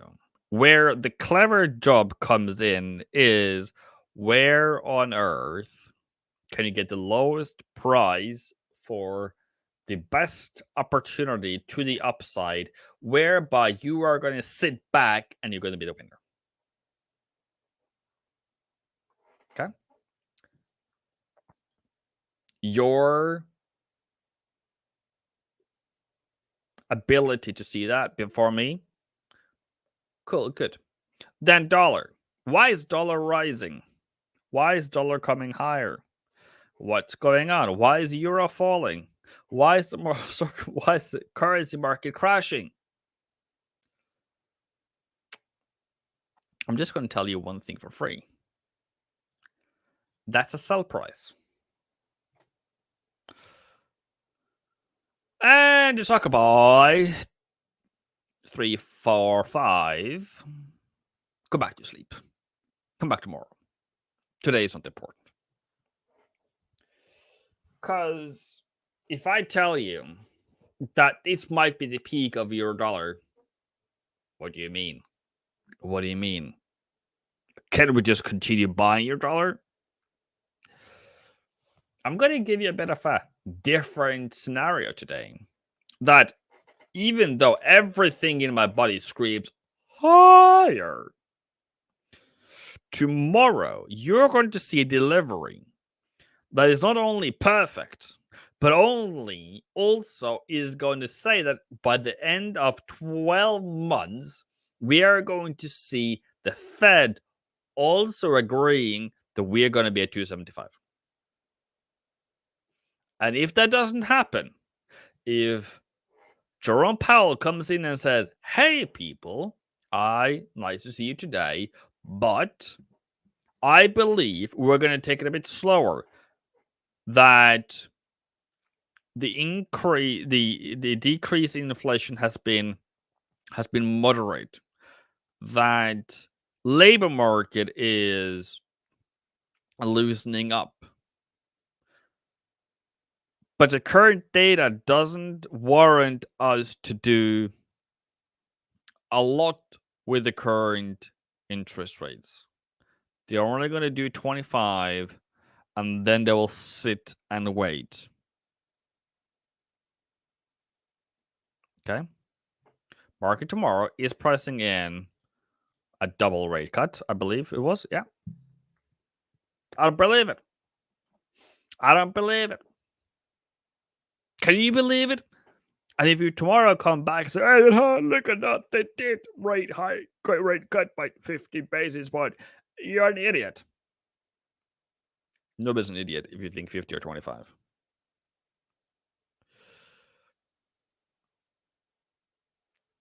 No, random. Just random. It's opposite. If you're reading the chart ahead of you, if you see, I'm not trying to be nasty about it. If you look at the screen ahead of us, it says current rate is 525.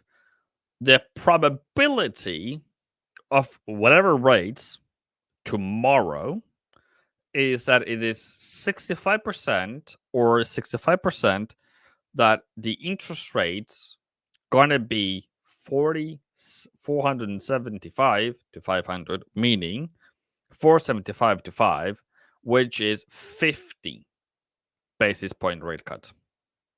It's a double. That's what the market is most likely pricing at the moment.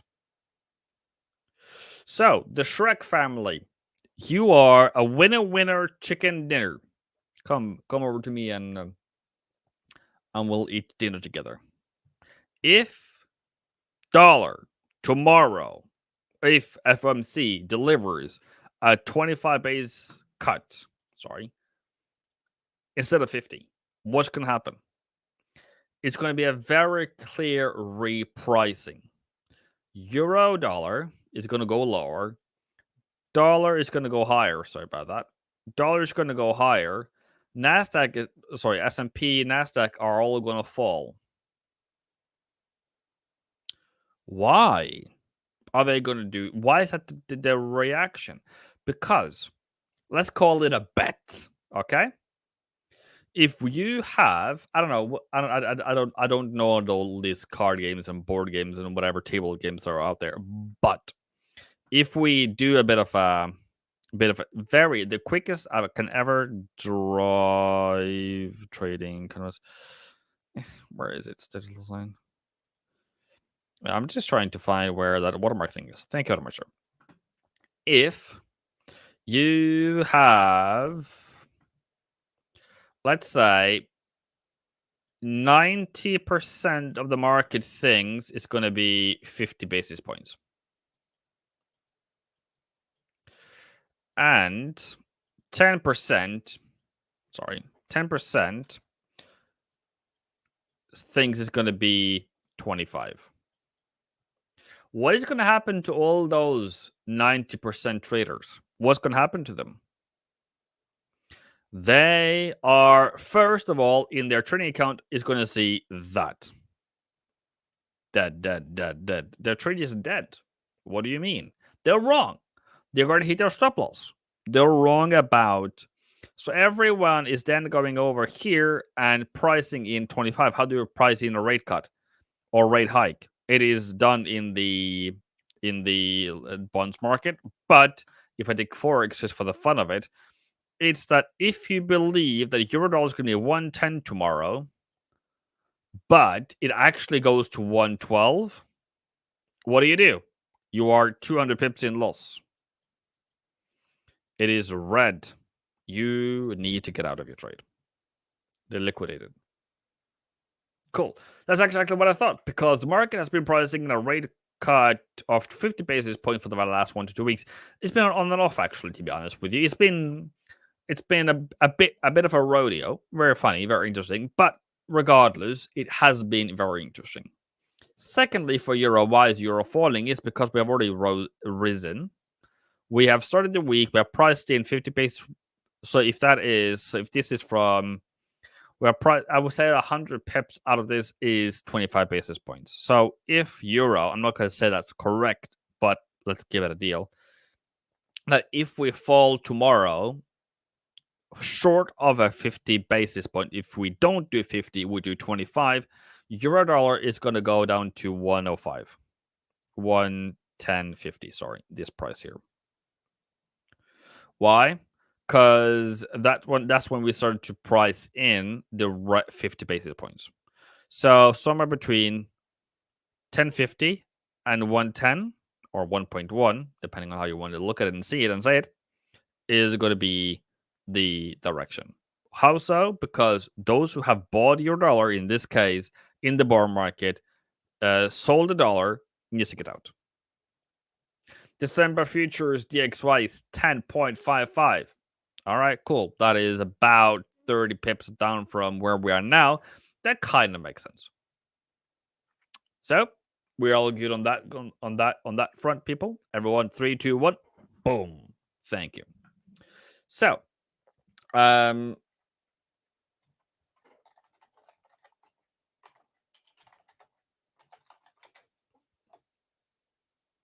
yen pairs. Yen man, right? Isn't that why we are here? Sorry, gonna take back the watermark. Thank you very much, sir. What is happening on the yen pairs? What is going on? GU.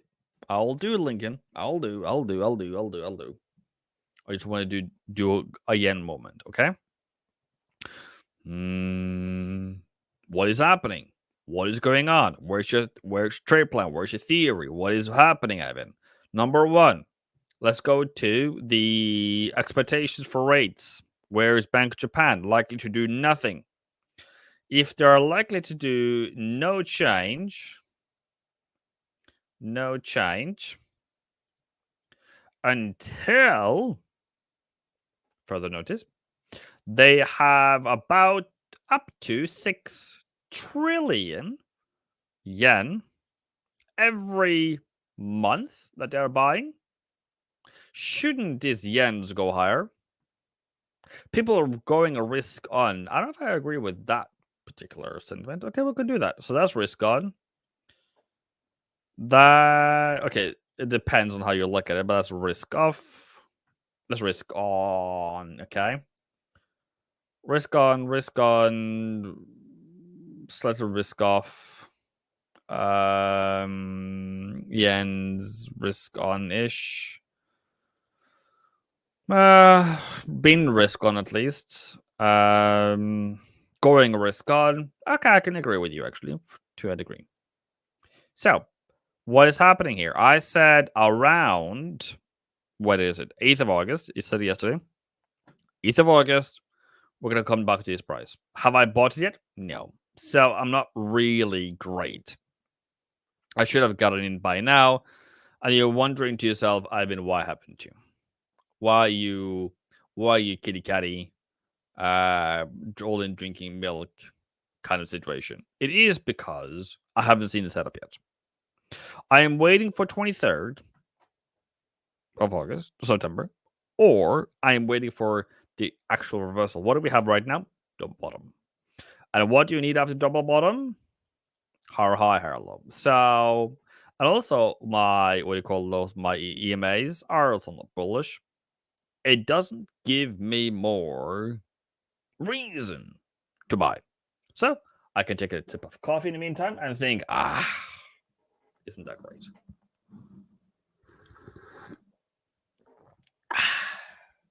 Okay, I will stop playing. Now, seriously, people, you want us to cry? Be serious. If we're serious, we have to cry, because men cry. It's good to cry, and if you don't cry, you're not a man. Gee, right?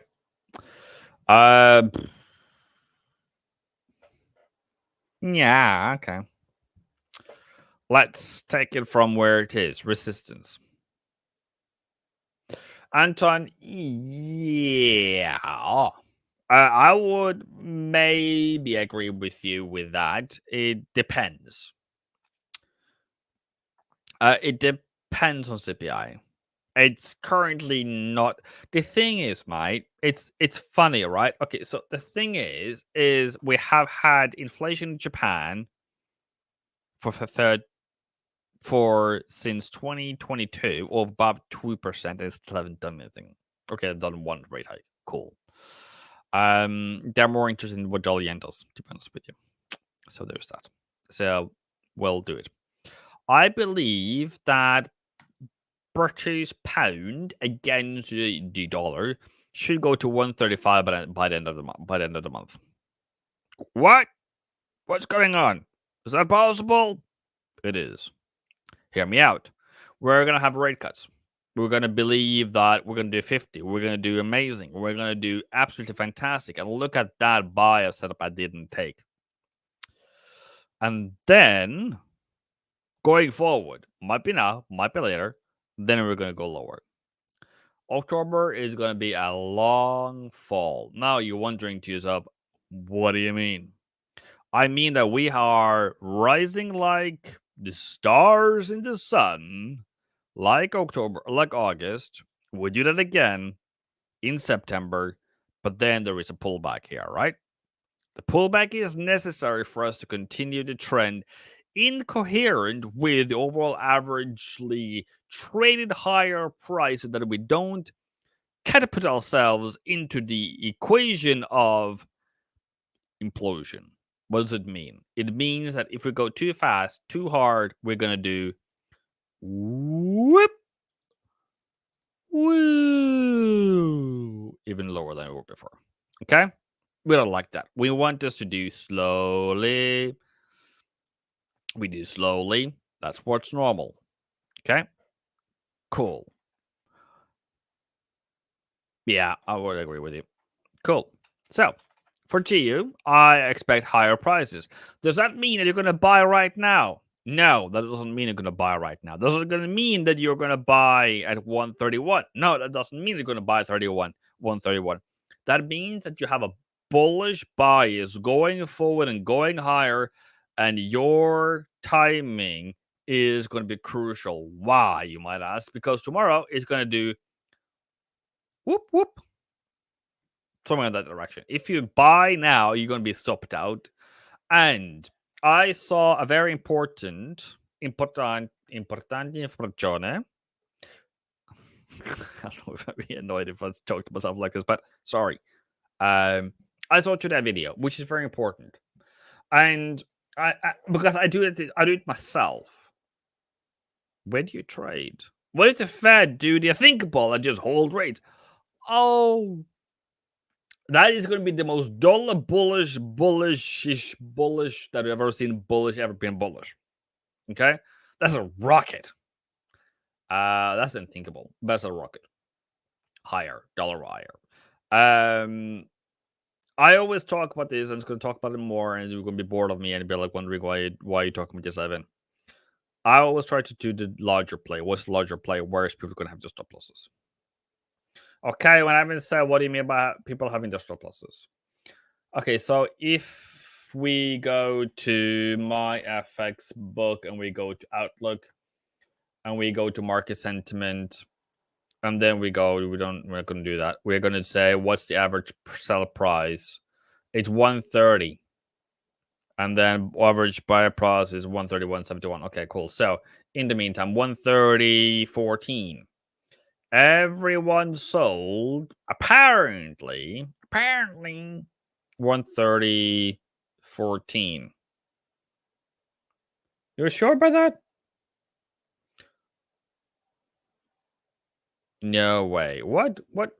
What? Who? What in the babe? What on earth is going on?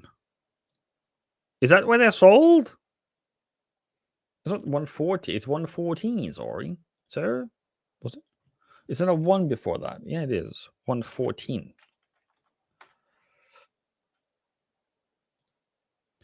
Oh, no, they didn't. Oh, no, they didn't.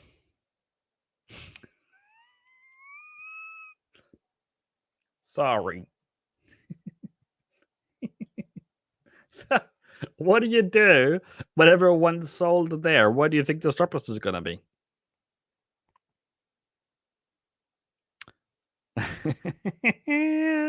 That's got to be a higher cable. I'm sorry. But why? Why? Why did you sell there? Like, seriously, people. Stop loss is going to be here, right? It's going to be just above here. So what's happening now is that everyone is now being lured into, oh, it's going to go lower. It's going to go lower. Let's go lower. And then, as I said earlier, and as I said here on this one, that's the likely course of the market going forward. Jesus. I can't come with a show. Sorry, thanks, Wolf. I should set up my own Forex comedy show. The first one in the world, I would argue. This is what happens when Nick goes on vacation. You know that, right? When the cat is gone, the mice stands on the table. If those who doesn't know that, that's probably a Norwegian saying, but it doesn't matter. You're looking more like a joker. Mudseer. Oh, come on, mate. I'm sorry. Is your feelings hurt? Same thing for New Zealand, a bit weaker, based upon the inflation numbers.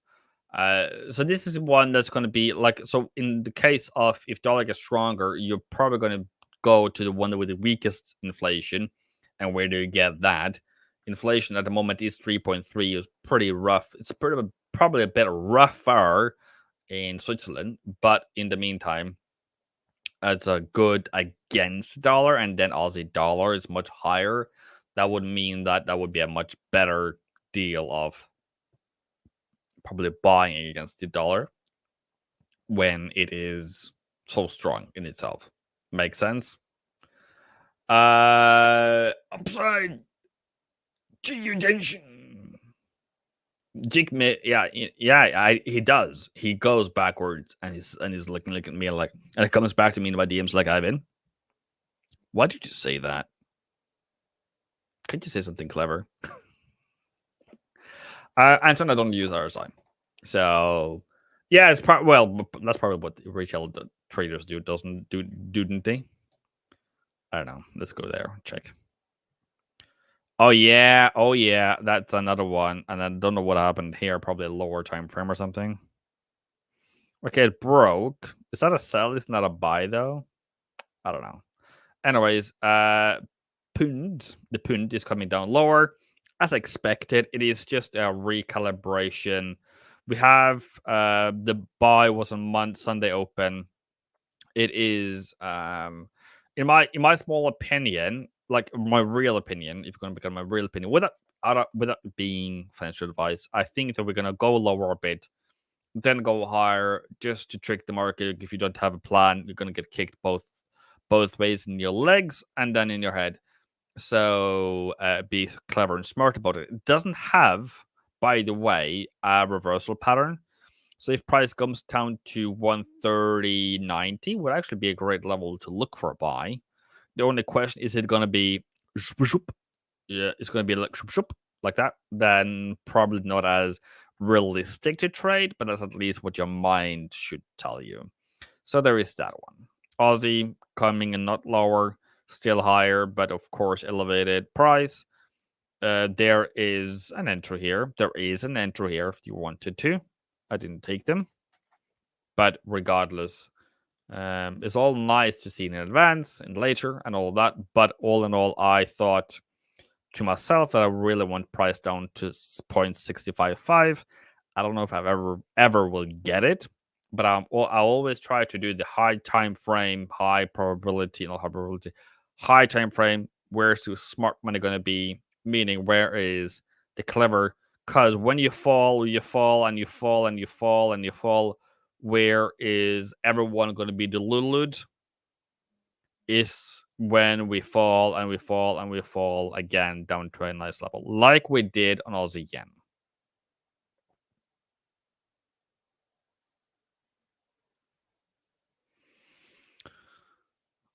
New Zealand's only Asian session. I hate New Zealand Asia session, but that's all. CAD yen, Euro yen, all of them are going higher now.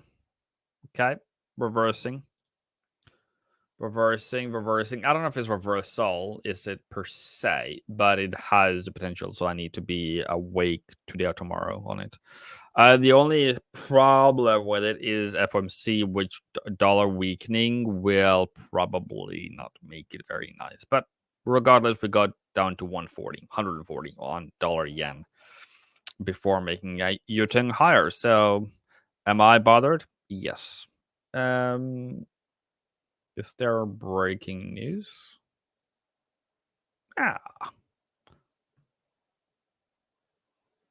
No. Retail.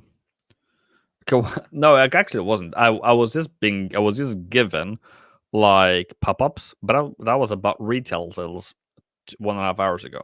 Sorry, my bad. I go back to trading. So yeah. I believe yen pair should go higher. I've always said that. It's just that right now it's falling. Had fallen.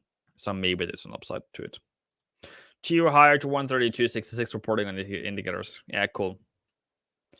GU to strike resistance. I do agree with you with that. So in maybe not dollar yen, but New Zealand yen, you will see that happening, and then that happening, and then that happening. Just saying. Mark my words. Aussie Swiss. Where is it? Who was it? Just random. Do you think that's going to go higher? I believe it's going to go higher. I believe. Do you know why I believe? Because it has happened before. And I think we talked about this yesterday, by the way. But regardless, there is your reversal, and I said higher, high, higher, low, which in a small terms, it is there, and then it has to break that one. So regardless, they're both going higher. GU needs more liquidity before going higher. Mei Chen, absolutely correct. Said in different words that I just said a couple of minutes ago. Absolutely correct. And I said in the words of people will be confused, but it will go higher in the end. Meaning liquidity will need to be gathered. I also said earlier, not attacking on you, but just saying again, where is the high probability trade or the high value trade is, where is stop loss is going to be. So for us, as we say, I believe we're going to go higher. I don't know how much higher we're going to go, but the sky's the limit at the moment. With Swissy having an incredibly low inflation coming in, and maybe taking over for yen to be the funding currency for the world.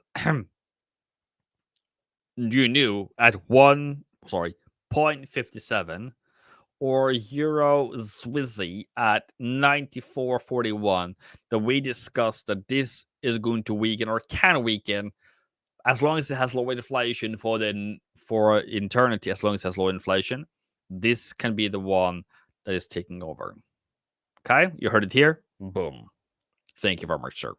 That means for all Swiss pairs, that means Swiss in itself is always going to be looking for short opportunities on the Swiss, meaning buying Swiss pairs.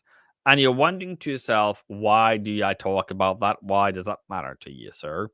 It matters to me because at any given moment, we're always going to be looking for what drives price. What drives price? 3, 2, 1, go. Interest rates, inflation, labor market, economic growth. And if you go and look at, I'm sorry, what do you call them in English? Nick, Switzerland.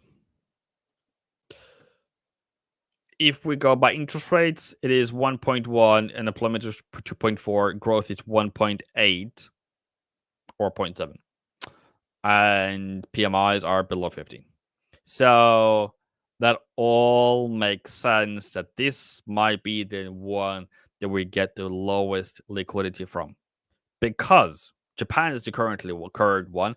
If they increase interest rates, it is going to be mayhem. I'm sorry, it's going to be mayhem in the market where Japan increases interest rates above 50. Mark my words, you will be shorting something and you will be buying something, and you are just going to sit money rolling into your account, hopefully, at least, if you're on the right positions. What's going to happen when inflation in Japan is going to go higher, where interest rates is going to go higher? That's a question, actually. What will happen to the market? What will happen to CAD Swissy? What will happen to Aussie Australian dollar against the US dollar? What happens to Australian dollar in itself is probably the question. If Japan now exits its lower interest rate era, what will happen? Why do I ask? Because you need to know. Because it's going to happen. You have to prepare for it. So, if we can get a low down here at 65, 66, 67, I would love it. Pump! Okay, interesting. I don't have anything on. Also, my problem with S&P, I was just about to give you like things to look at, but I need something. I need a reset here somewhere. I need a reset. Maybe a new month. I don't know. I need lower prices. This isn't great. GU, 131 would be great. I'll bet it actually comes down to 131.50 if it doesn't. If it does give it a rate hike, if it does do the 50 cut. New Zealand, 61.70, just a bit shorter. Dollar CAD, there's nothing here, to be honest. Sorry with you. There's nothing there. Aussie yen coming in, making a brand new higher high. It's probably going to pump it a bit. And I'm curious because that range there it's about to break out of is about 200 pips. So that's very a lot of pips at the moment. So I need a better situation than that. Because what my trades normally are going to be about is going to be like that, and then I have from there to there as a stop loss. That's too much. Okay, that's for all yen pairs, to be honest with you. Pound, New Zealand. New Zealand's a bit better. Euro. Yeah. Gold.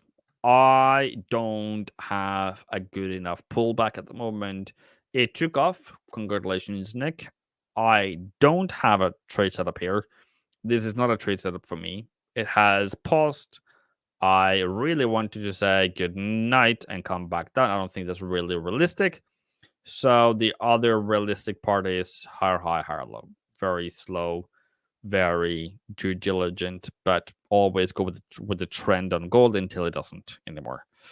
The only problem with that scenario is that you're going to get that scenario, meaning we go a bit higher, we go a bit higher, and then it drops, and that's where your opportunity is. You can hope and pray for that. If not, you have to take the crumbs going higher.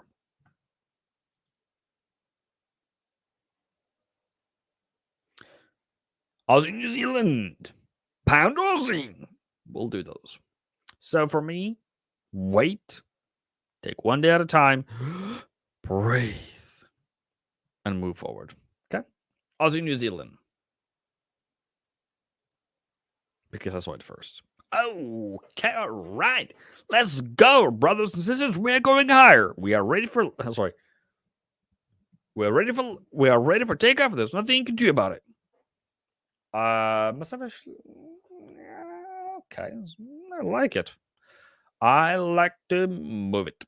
That's a. Okay. That's a new high. It's a bullish trend. I like it. Why shouldn't you like it, sir? I'm about to sneeze. So if I do sneeze, I do apologize for that. In 3, 2, no.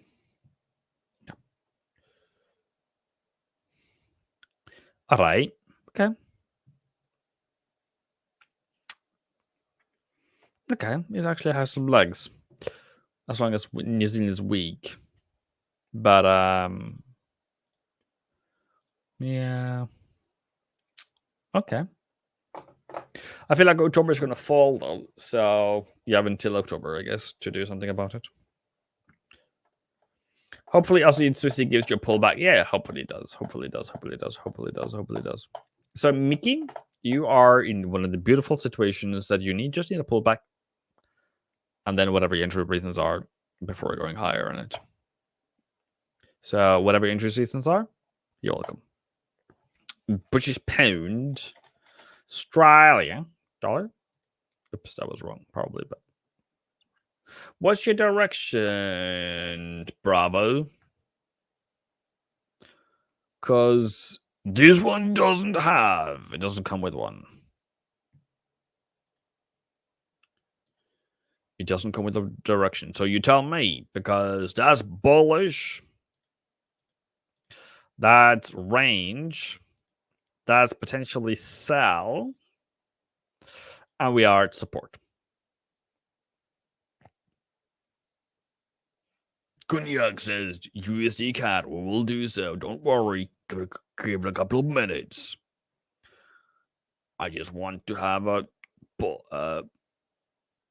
feedback. What are your thoughts on FOMC since we're expecting 25 basis point rate cut? We are not Martinez Forex Academy. Zambia. Market is expecting 50. I am expecting 25. I'm not the market. Selling is a very bad idea, sir. That's very good, sir.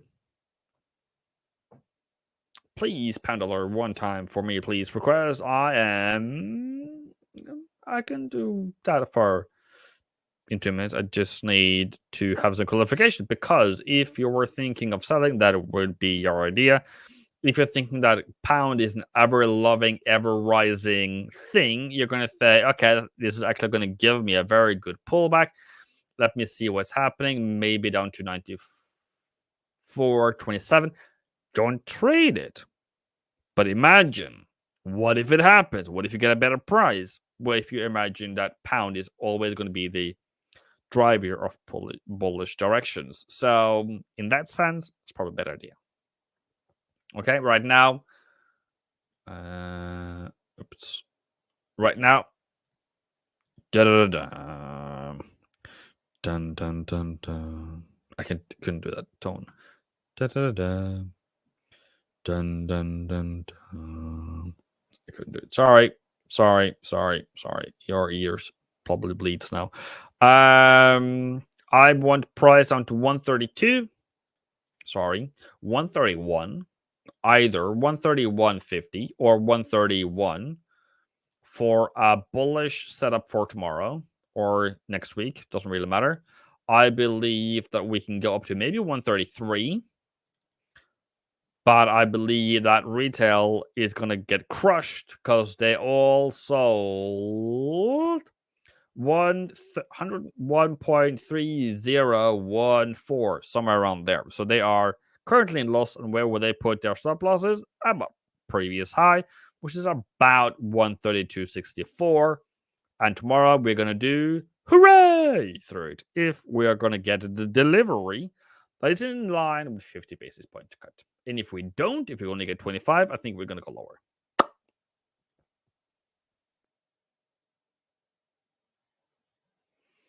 Makes sense, sir?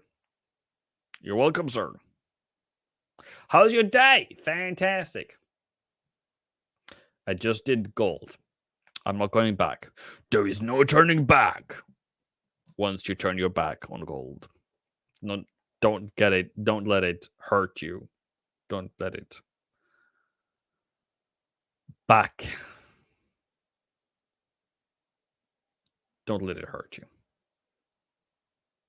I do not have a video on correlation. I don't think it's important, but great. I think correlation is one of the greatest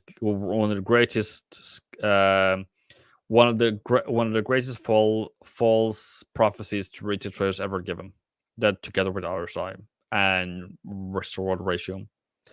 Correlation is only what drives the market. Sorry, only tells you what is being driven, but then it doesn't tell you what is being driven. It just tells you that something is driving. You need to figure out the why, not the how, or not the how, why, and when. Because that's the only way you're going to figure out why pound dollar went higher. Was it because of pound? Was it because of dollar? And if pound dollar went higher, did the euro dollar go higher? Yes. Was that because of dollar or was it because of euro? Or was it because of pound? Correlation in this case is that dollar was range bound. In that same scenario, pound is pretty much a bit more bullish. Euro is a bit more bearish. Aussie is getting there. New Zealand was a bit more flatter. So if you say that euro is up here and pound is up there, and New Zealand is down there, what's the correlation to that and what Euro New Zealand? Is that, yeah, so that doesn't drive it. That doesn't move it, okay?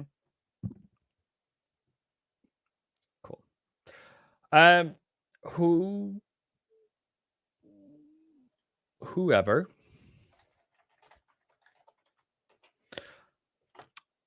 I think that's more than enough for me. I believe that dollar is going to be bearish. I believe yen is going to be bearish. I believe stock price is going to go higher. And I believe that whatever happens tomorrow happens tomorrow. So make sure that's the link to the YouTube channel. So go over and talk to me there if you want to.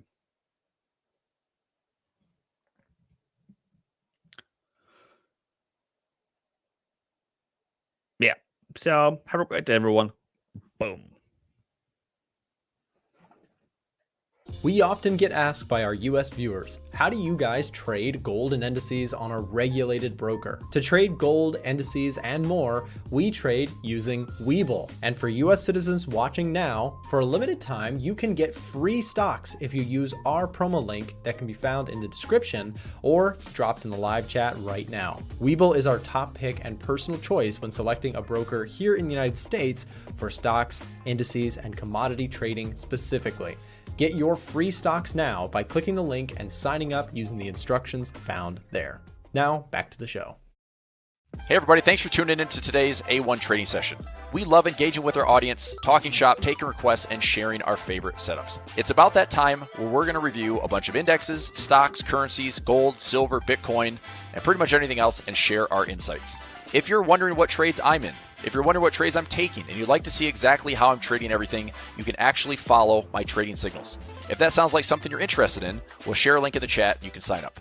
You can sign up directly with the link or speak to a support rep if you have any questions. If you're asking, what do I trade?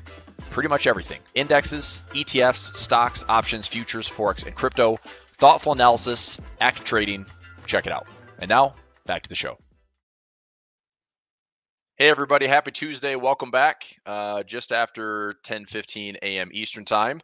I've got my broker platform up here, just monitoring the SPX for a little bit of a daily action. I had 2 trades, 2 winners. I've got 1 trade still in that I'm watching closely. I'm upside out about 20 cents. I'm looking to see if I can get a bit more time to can that one.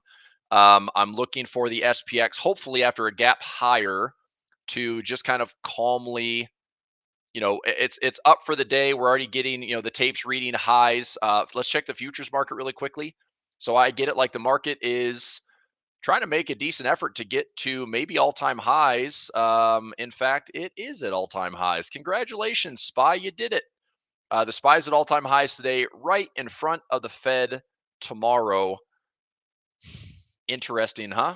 I think that we are probably witnessing the buy the rumor, sell the news right in front of our very eyes because, what was this all about? CPI data, the market kind of manipulated to the downside first and ripped to the upside.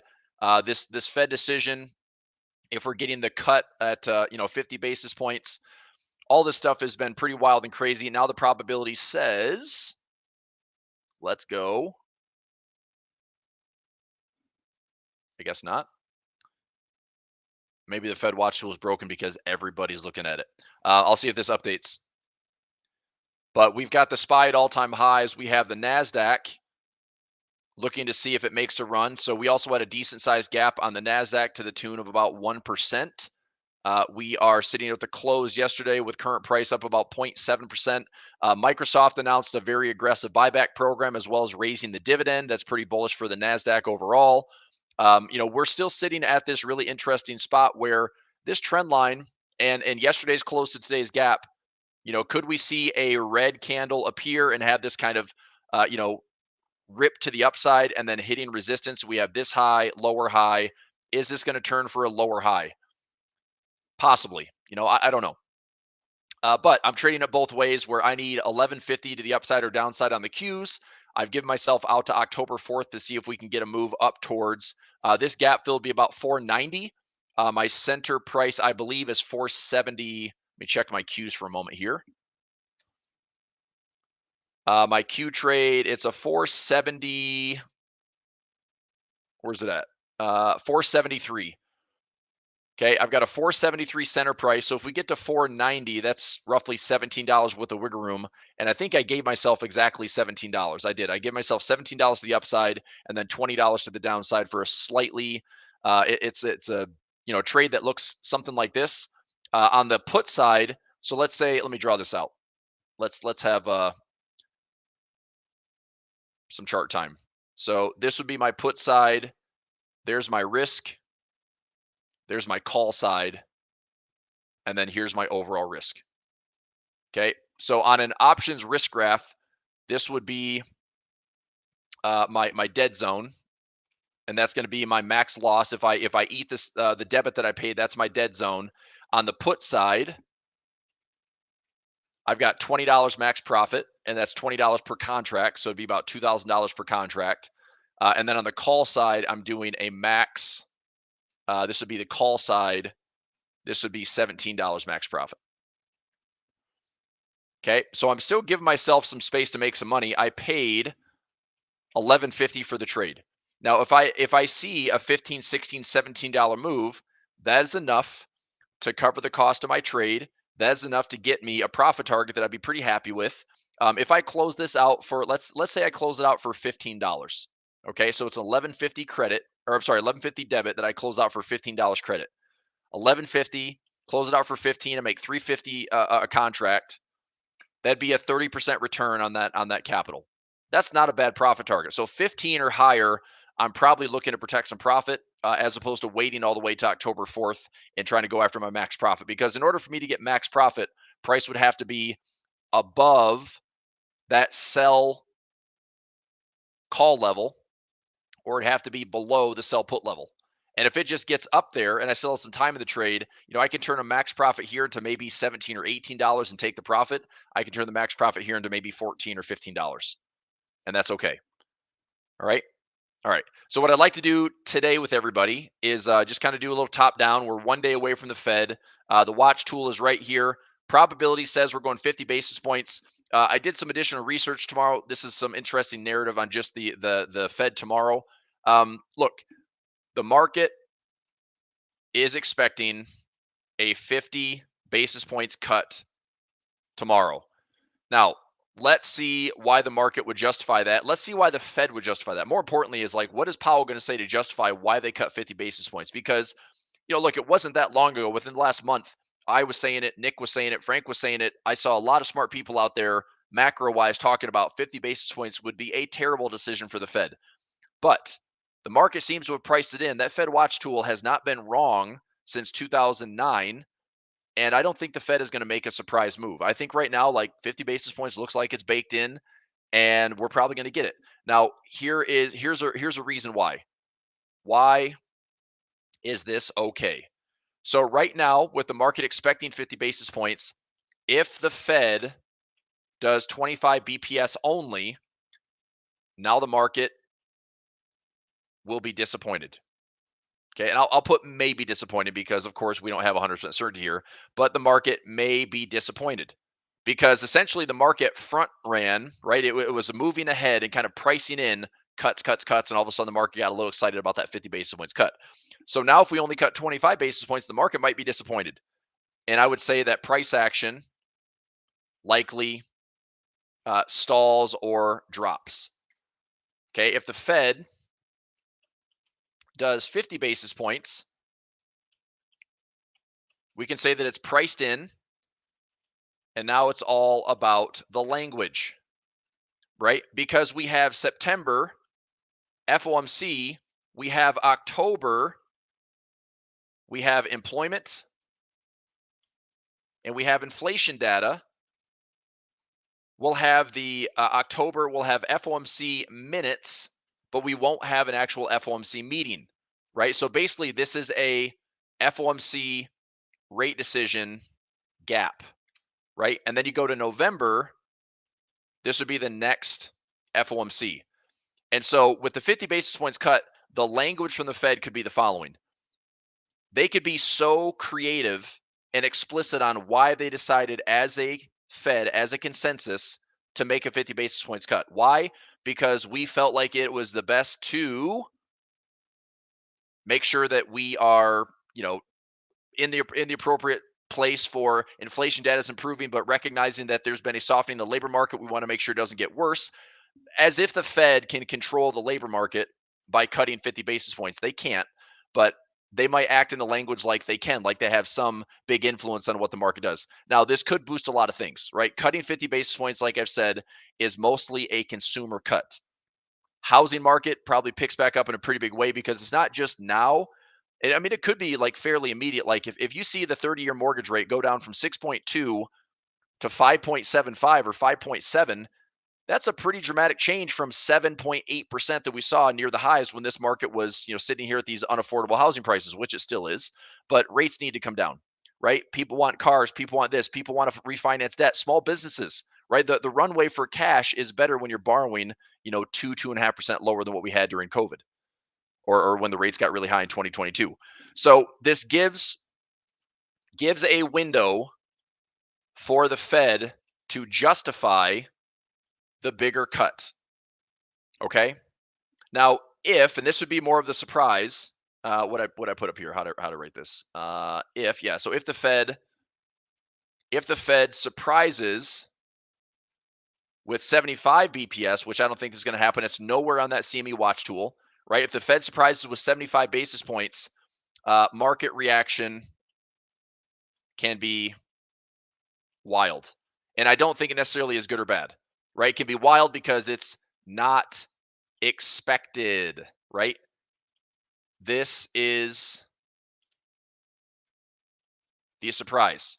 And so this would probably be the highest case for volatility if we have a surprise move.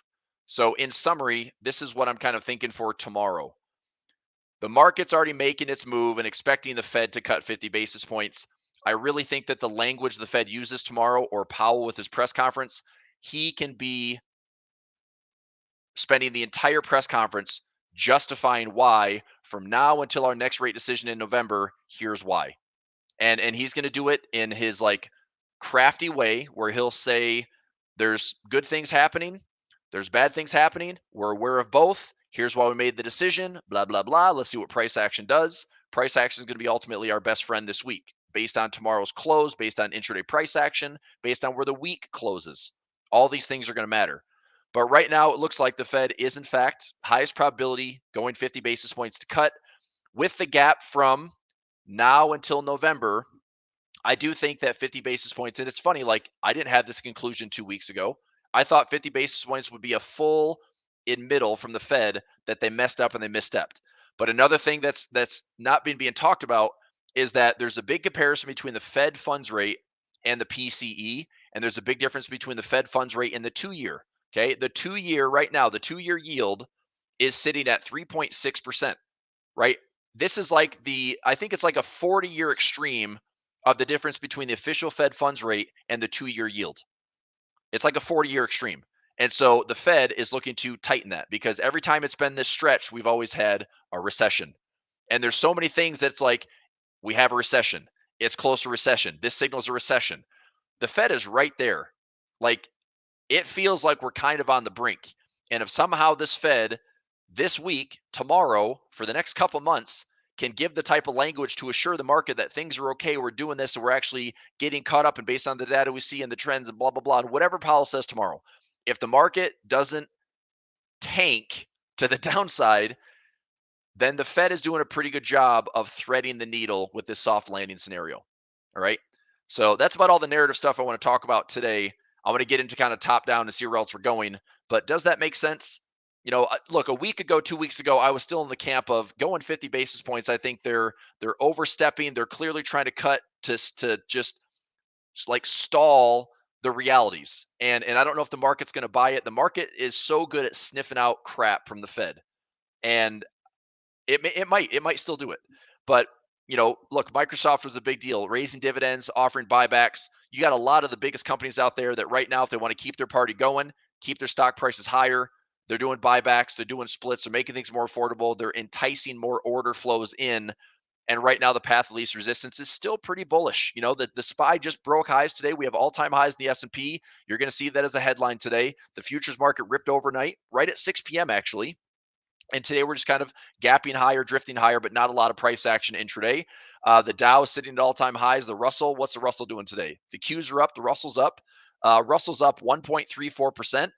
The Q's up 0.68 with the futures market way up at 1.9. The S&P futures market up 1.6 with the SPY up 0.5. I do wonder if the SPY actually catches up and still finishes and pushes towards 1+% for the day, or if it's like the futures market is way ahead, and we'll see what happens tomorrow. But anyway, you know, 0.4% on the Dow, 1.3 on the Qs, or I'm sorry, 1.3 on the Russell. So, you know, small caps are looking better, kind of outperforming their counterparts with the large cap Qs and SPY. VIX is still down. We're at 1691. VIX is down 1.28%. Profit. Freaking sweet. All right. I got to post this in a Telegram right here. Quick update. Let me update this. And profit. Hey, Frank, what's up, dude? Not much. Okay. How's it going for you today on the trading side? Excellent. I just had 3 for 3 wins this morning on a little SPX action, so I'm pretty happy with that. Nice. What are you plugging in right now? I've got to type in a message to update this. Trade 3 profit. Not a bad morning.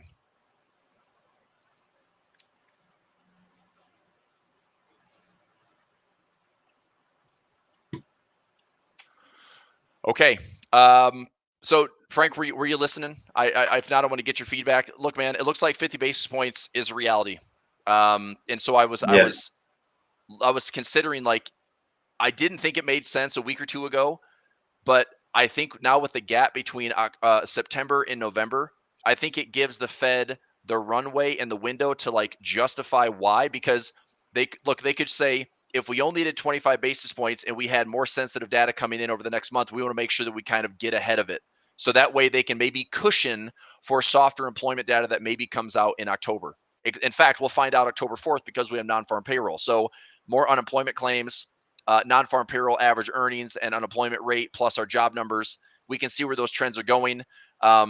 If the trend, shifts all of a sudden, if we go to, let's look at EdgeFinder here and go to the labor market. I mean, non-farm's been terrible, and we know it was going into July and August, where we saw, everything was kind of collapsing at the same time. We go to employment data, labor market data here, NFP, ADP. Let's take a look at all this stuff. So NFP. So here's EdgeFinder NFPs. The trend has certainly been lower. And I mean, I suppose if we came in with non-farm payroll, this would be where like the Fed would just absolutely thread the needle. if all of a sudden non-farm goes from this 114 low on a miss of forecast, and all of a sudden we go up here. If we printed like a 160, right, and all of a sudden the trend is back up, and what we might see is that steepening in the 2 and the 10, like I talked about. We might see the 2 and the 10 actually dip back down and actually go back lower. And maybe it gets inverted all over again. I don't know. But I think there is an opportunity for employment to look better. And I think going that 50 basis points may see the market actually just kind of like the momentum that it's in. I still don't feel super comfortable. And what are your thoughts about this? I still don't feel super comfortable about just full-on bull market melt up for the rest of the year. I think we're still going to have some volatility coming into the election. I still think we have volatility by the end of the year. Nobody knows the future, but it's going to be pretty wild, man. So anyway, 50 basis points. Yeah. Are you convinced? Is it the right decision for the Fed or not? What are your thoughts? I don't think so. You don't think 50 basis points honestly, you think it's incorrect? I don't know if it's necessarily incorrect. I just don't agree with it. I think it's going to happen now, but I don't think, that the Fed should really be stepping in until they really need to be. But that's never been the narrative for them. So the fact that they're even cutting this this time around is not something that I would necessarily agree with. Okay. And now seeing a harder cut than what we expected or what the Fed has been projecting this whole year was incremental cuts of 25 basis points would result in sort of like they have the luxury to do so. It's fine for interest rates to come down because inflation has come down because the job market is doing okay.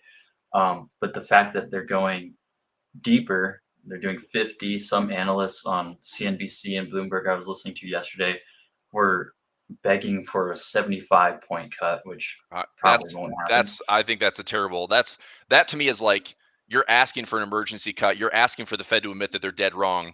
I think 75 would be probably the worst reaction for price, in my opinion. I think they're already admitting that with a 50 basis point cut. Yeah. I think if everything was fine, we would see like a year or two of 25s each consecutively for the next several quarters. But now we're seeing a 50.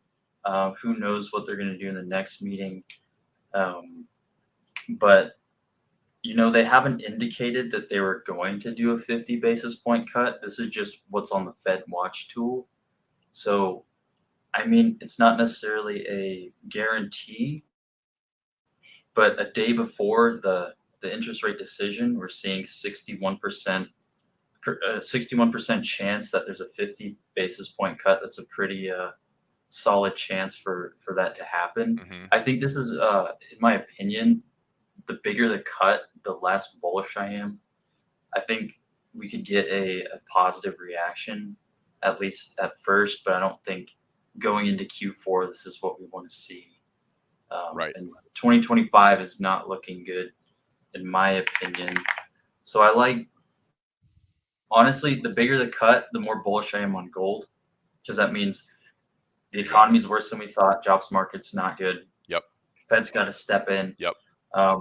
It's going to devalue the dollar either way, 25 or 50, 75, whatever.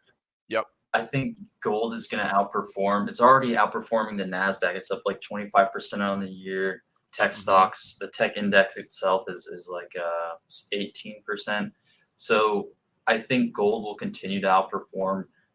And if we get a harsh reaction to the downside on this decision, I'm probably going to be looking to pick up GLD or something like that. Okay. That was great. That was great commentary, dude. I do wonder, and I've said this for the last several months. I said for the market to still finish at all-time highs this year, the dollar has to get weaker. Look, man, I don't think it's a secret that the dollar gets weaker, the stock market typically goes higher.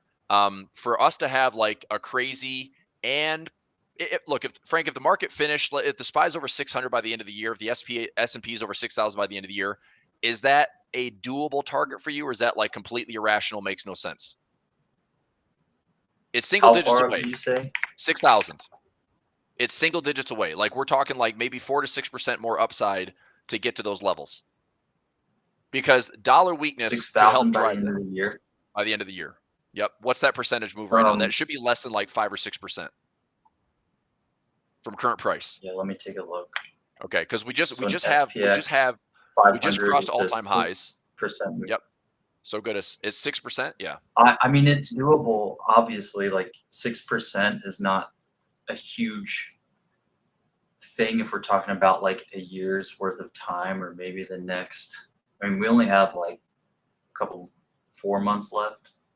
Yeah, 3 I'm months talking left. about this though. I'm talking about potentially blowing the top off and going to 6,000. And look, I think that the scary part is how much volatility comes with a 6,000 move and then potentially a snapback into the midpoint or a snapback into maybe these lows. But I just look, man. I mean, we think of September as this terrible month, and we started out instantly down, 3 to 5%, and now it's right back to all-time highs. It's like this market doesn't really give a crap about anything other than trying to justify going higher. The Fed's playing the game. The Fed's putting essentially the puts in place. Money supply is increasing, by the way. Global money supply is increasing. But look, this market is fueled by debt and deficits, and that's how this world grows right now. This is the only like China's not a part of this game right now, but the U.S. certainly is, and everyone else is too. And as John Maynard Keynes says, the market can remain irrational longer than traders remain solvent. I think the pain trade still means more upside. It would be weird. I'm not going to lie. It'd be weird to see that August. Look at the monthly chart here. Okay. If we go monthly chart on SPX, look at these last couple of months with just a lot of volatility. But you can clearly see that the market's just like stretching and trying and trying. It's given everything that it can just to try to finish higher, which I do think ultimately finishes in a bad way. Like we stretch to some point that we end up breaking something and we have a really nasty, another 10% spill, another 10, 15, 20%. I don't know. But right now, this market is still enthralled with the idea of going higher. And August is a perfect example, dude. Like August had all of the elements of holy crap, this is some scary stuff to right back to the highs again the whole month. Like it was a ridiculous turnaround. And even that, I mean, it's obviously like a fraction of that for September, but we still had a decent, I mean, September's made a move so far of 260 points. I mean, if I go to let me put on a monthly average here for my ATR. So the weekly average is 146. Let me change this to a monthly. If I go to a monthly chart, I'm curious what the monthly average is. Okay, the monthly average is 309. I mean, we've already had almost an entire month trading range within a week. From post Labor Day to now, we've had almost an entire monthly trading range. So, I mean, long wicks are crazy, but this market is just doing everything it can to justify buying the dip. And I just think that at some point it breaks. And look, I'd like to see more volatility, but I think what I'm going to do is rather than trying to play bear call spreads and call tops, I'm just going to hedge, dude. I'm just going to hedge on MES. I'm going to hedge on MNQ. I'm going to try to put my puts and stuff out of the way, generate some income. If the market wants to melt up, this might be a 2018 all over again, where we are, seeing that the Fed has done everything to kind of keep the market afloat. And then the market says, okay, we priced it all in. Now it's garbage. December, January, maybe we have a nasty election, or it's wait till the new administration starts in January. And so this market ignores what's currently going on, ignores the current, election in November, melts up all the way to the end of the year, and then start the new presidency. If we're sitting here at all-time highs, I kind of want to short the market in Q1, Q2 of next year, like hard. Yeah. So anyway, that's kind of where I'm at. I'm thinking the same thing. And my narrative in July is coming back up again because we're at all-time highs once again. The higher it goes, the worse it's going to get. Yeah, I agree. If we do go up to that 6,000 zone that you're talking about, I think that sort of correction, that what we think is going to happen, is probably going to be steeper. And I'm not going to necessarily be bearish. I think overall I tend to lean bearish in this environment, but I don't think I'm necessarily going to go all out short on things. I think I might just, I've been doing these same thing you have, credit spreads on SPX. I think it's limited to the upside. If it keeps going, I'm going to keep thinking it's limited to the upside. And at some point, I might go short. I might just take a bigger position short. But, I got my hedges. I got VIX calls. I got credit spread. So I'm still holding stocks, like I'm bullish oil stocks. So, I am fixed to be like, if the market goes up, it's going to be fine. But if the higher it goes, the less comfortable I am, and now I'm very uncomfortable because we're at all-time highs once again. So I'm not going to be like going heavy to the long side. I'm just going to be trying to play it safe, and selling these credit spreads out of the money. I got a 5680 by 5685 for today.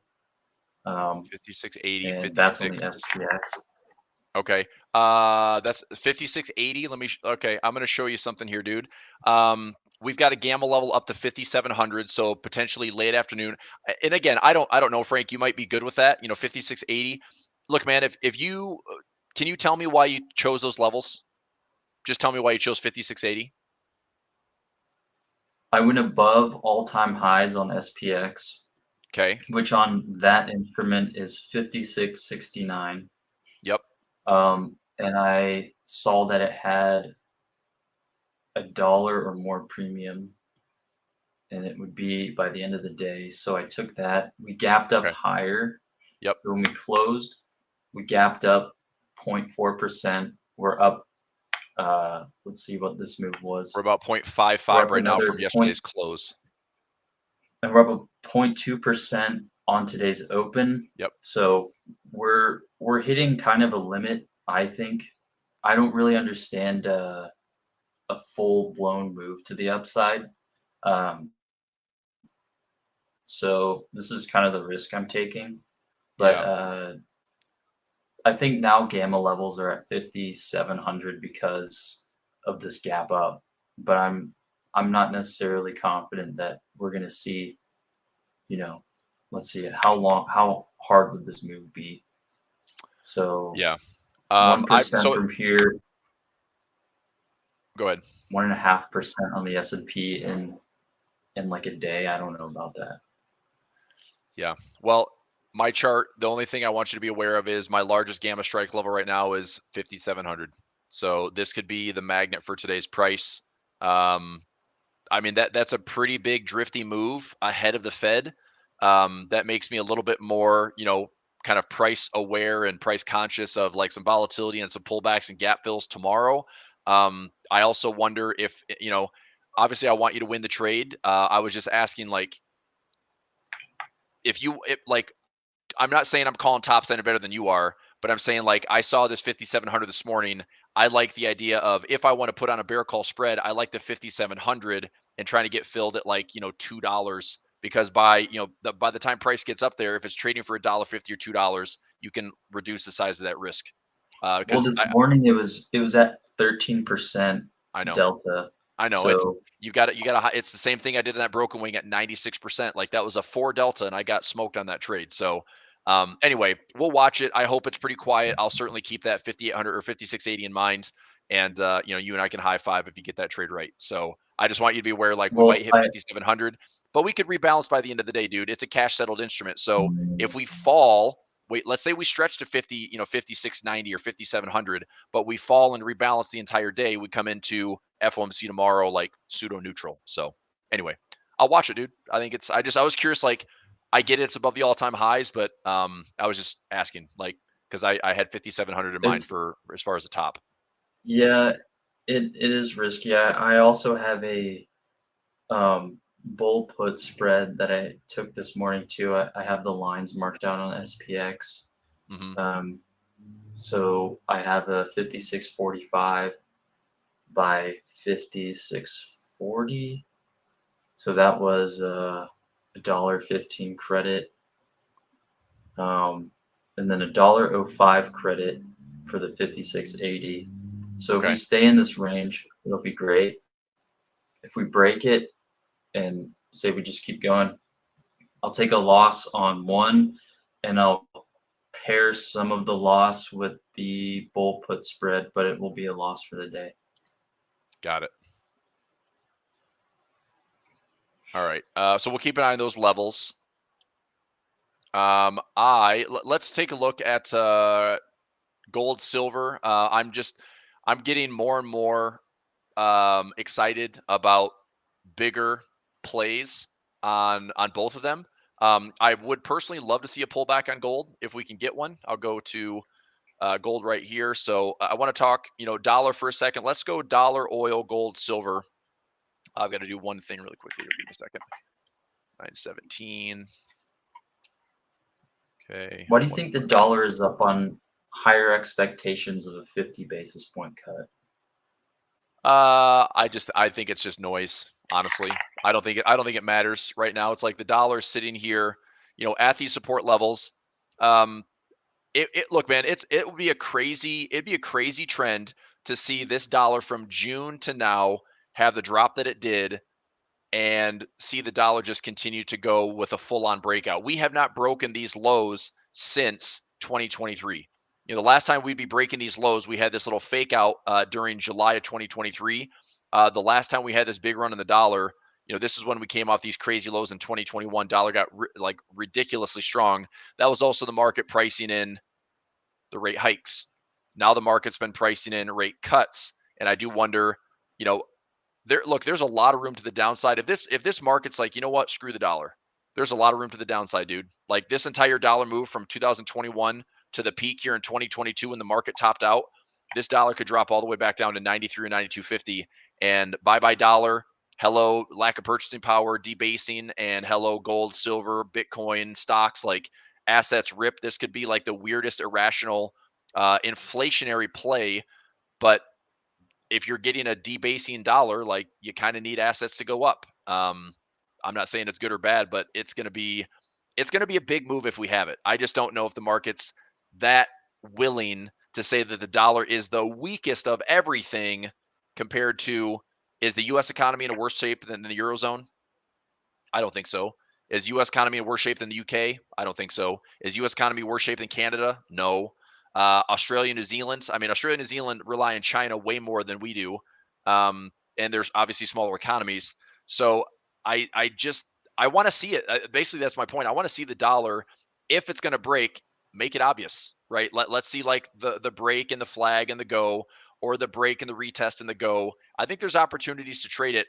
I just don't want to force any trades now and think like the dollar's doomed. It's like, I mean, we could absolutely pull back and have a complete different reaction what everybody's thinking. Does that make sense? So we're sitting here at lows, and Yeah. I'm not taking the bear traps. If we fake out and rip back up here, and also the dollar yen is another one. The dollar yen too, like sitting here with oversold conditions, right? So if I go to, let me find another workspace here. I'll go to, where's it at? This one's going to be a bit messy, but I'll go to my dollar yen. It shouldn't be that bad. Okay. So if I go to my subgraphs here, that's ATR base. Oh, I'm looking for, oops, this is the wrong one. Wrong workspace. One of my 1,000 workspaces here. Where's it at? There it is. This guy. Okay, now let's go dollar yen. All right, dollar yen. Go to the daily. Okay, so dollar yen. This is what I'm seeing. There's a ridiculous amount of divergence, and it's not surprising that we're getting a bit of a morning star in the dollar yen today. I like the dollar yen long, at least in the near term. I think there's some pullback levels to come back. If you look at the dollar yen with this low compared to this low, we're starting to rip up here. We have divergence. We have oversold conditions with divergence. I could see the dollar still pulling back to, I mean, I think it's a fade the dollar move. Like if the dollar yen pulls back here to like 146.50 to 148, I still like selling dollar yen back down to the lows.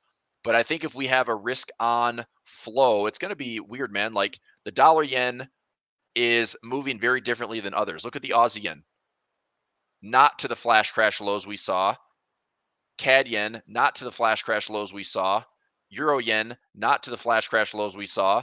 And this is what I thought that the yens could be doing. It's like we had this huge flush. The dollar yen was the only one that broke the lows, but the other ones are not. I could see this, Frank. I could see the yen crosses giving us this. Pulling back to the same level we saw with that pullback post August 5th bottom, and the yen gets weaker. We have some risk on, or we have some rebalancing in the yen crosses. But this chop Probably still finishes lower later, but I wouldn't be surprised. Like right now, there actually looks like some pretty good opportunity to be long, stop losses tight, and see if the yen gets weaker. Now, I say that I definitely want to have stop losses in if I'm going long against the yen. The BOJ is also coming out Wednesday night to Thursday morning, so they're right after the Fed.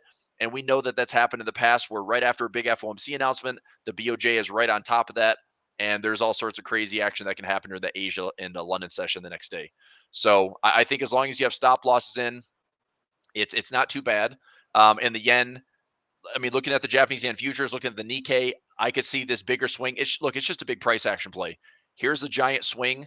The market finds a way to find a wave structure here, and this internal wave structure, look to sell it later. But I would say, like, this is euro yen, but I'd look to sell this at like 162, 163. Dollar yen, I'd like to sell it at like 148 to 150.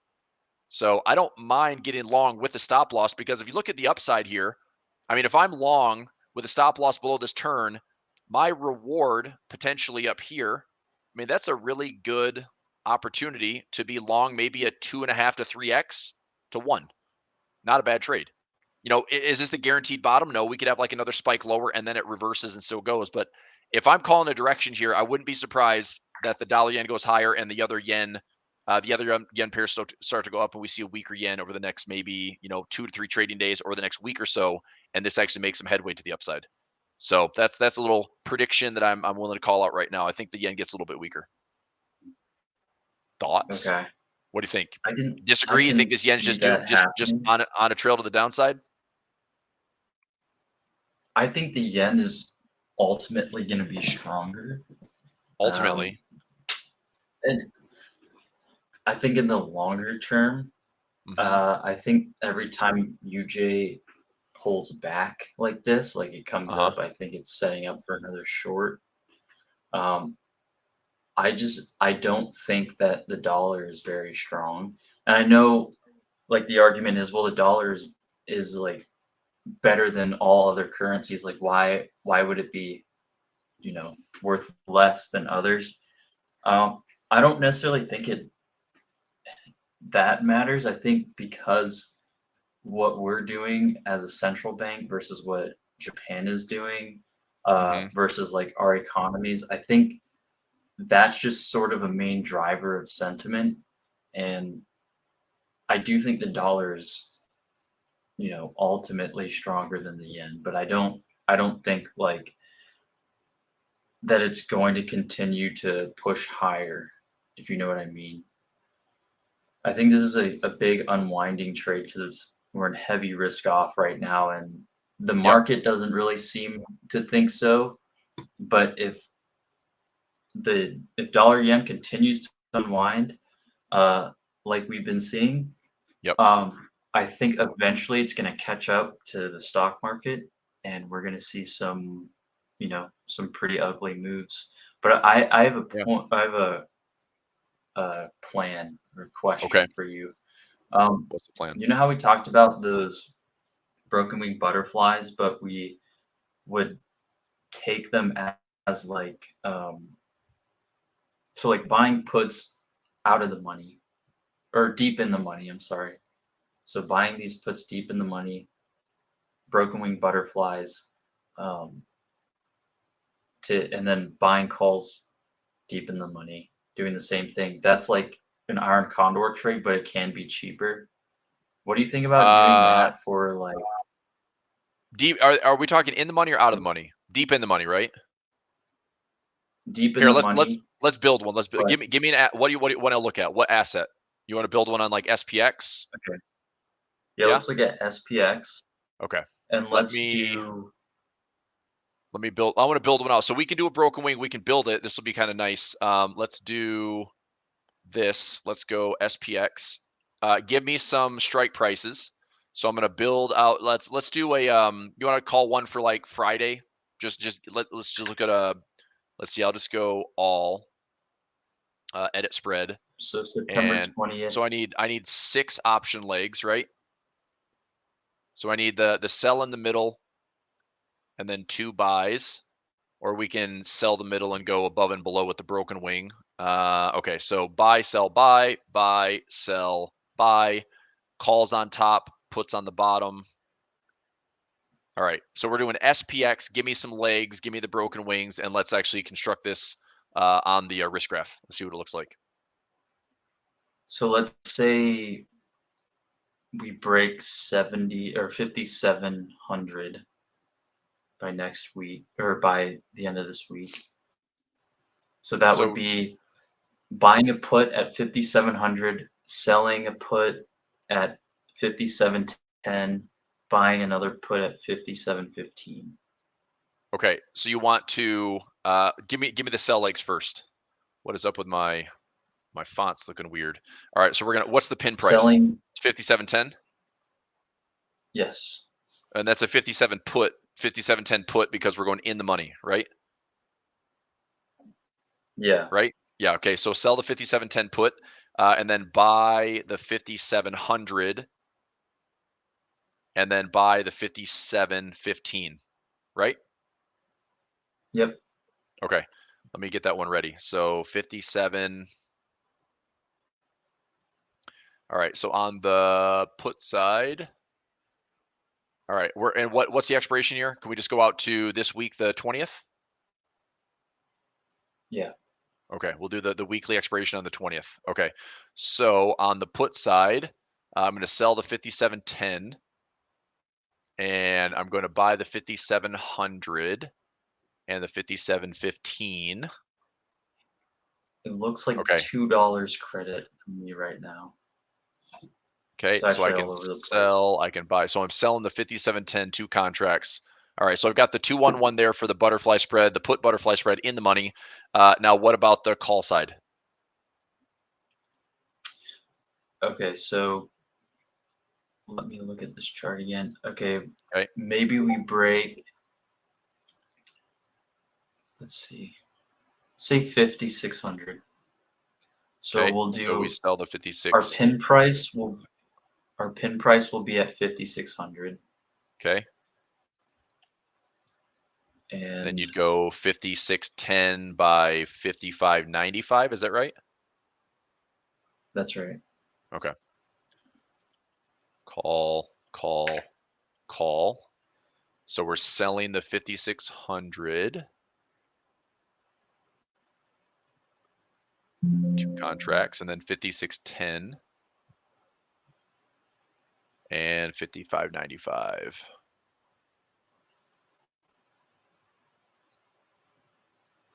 Okay. Here's what it looks like.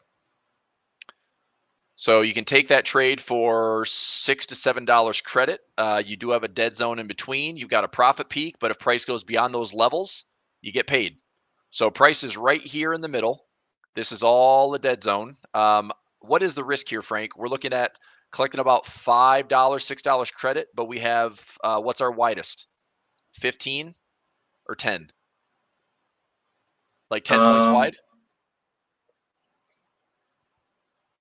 These are 10 points wide, yes. Yeah, so 10 wide.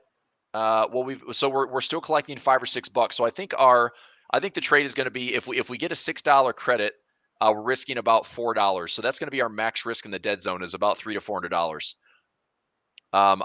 This is not a bad trade, especially in a cash settled instrument like SPX. All we need price to do is make a run above or below. We have a profit trap by expiration on Friday. We'd have the guaranteed credit one side or the other. Not a bad trade. It just means what if price doesn't get above or below. And so we're looking at a dead zone here between about 5,700 and 5,610. So we have about a 100-point wide dead zone by Friday. So, I mean, as far as like the economics of the trade or the cost of the trade versus reward to risk, like all that actually stacks up really nicely.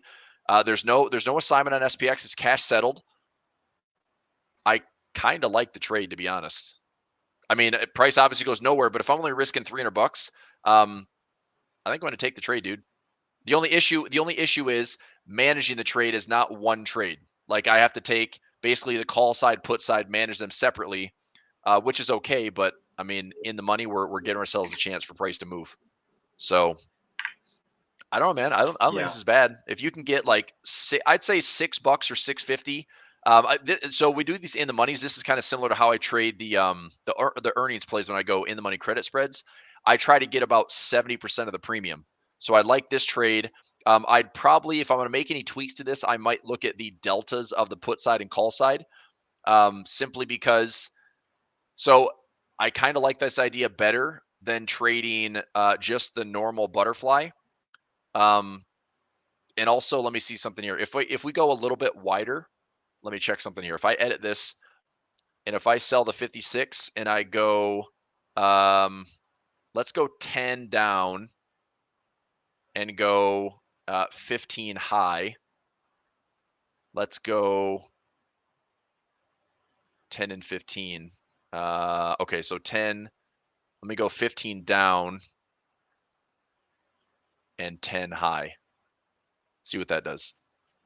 A little bit wider. So same amount of credit. 56.95, 56.15. I shortened up the dead zone just a little bit, and we're also kind of right in the center of that. Not a bad trade, dude. But now our risk is probably, again, if we collect $6, we're still risking about $4. If we're wrong, that's within about I guess an 80 point dead zone, 80 to 85 point dead zone. So Yeah. I kind of like the trade, dude. And I mean, here's what I would try to do. If I'm going to get filled on a trade like this, I'd probably set it like a $6.50 to $7 credit trying to get filled, which means individually, if these are equidistant, if these start out roughly with the same kind of delta as a pin price, then I would want to have, if I'm getting like $6.50, that means I want $3.25 per trade. That makes sense? So are you doing it equidistant, or are you kind of picking your levels? Because if it's equidistant, we can expect to get $3.25 per trade. But if it's like, the put side is way lower than the call side as far as off of center price, like right now it looks like my the in the money puts are just slightly closer to real price, slightly, but just by a little bit, versus the calls. I was looking at the chart. So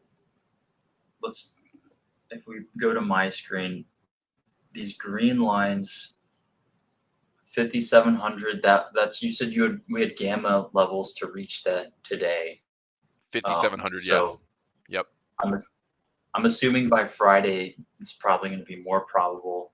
And then I picked, this sort of gap right here. So from, what is this, Friday? I think somewhere around here we could retest that. Okay. I didn't want to go too close. Like I wasn't trying to look at 56.40 or something.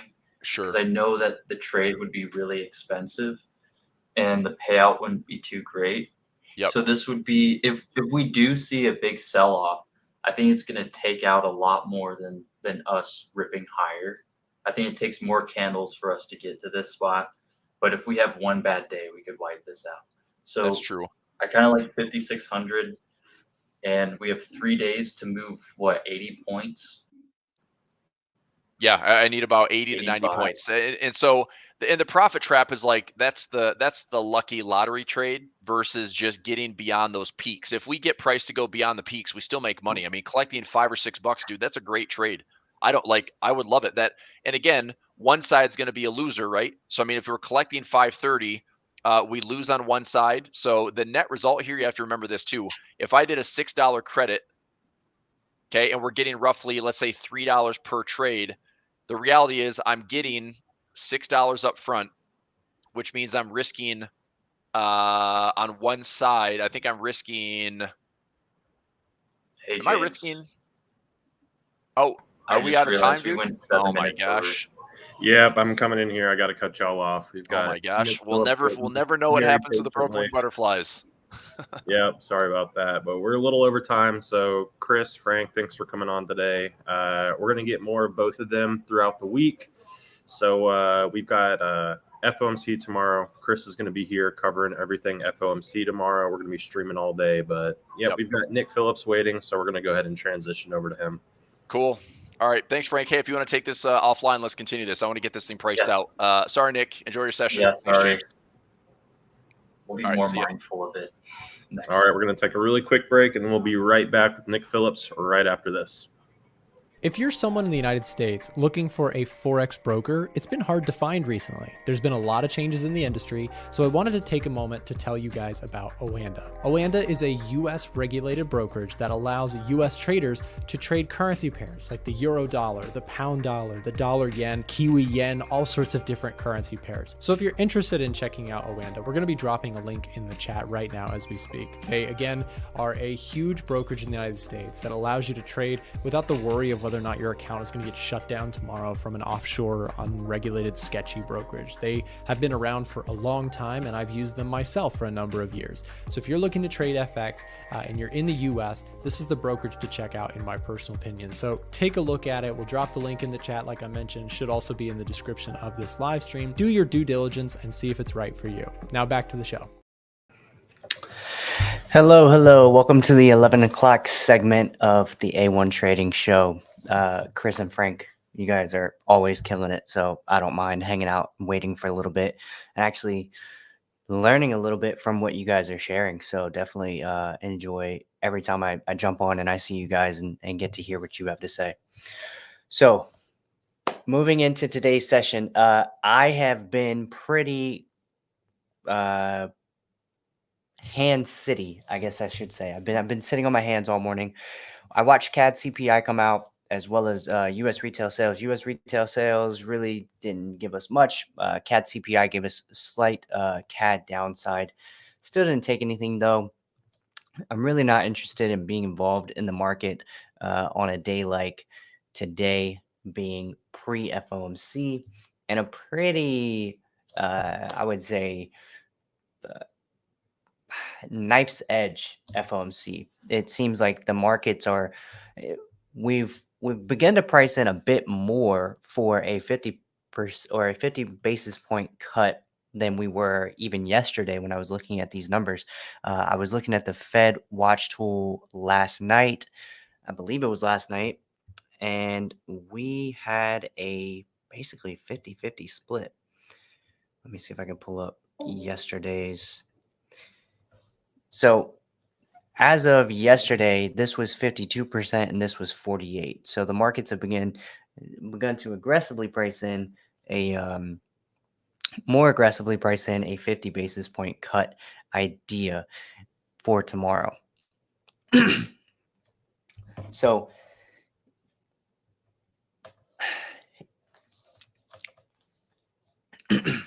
need a bit of water. The challenge for me with the Fed cut tomorrow, the challenge for my outlook is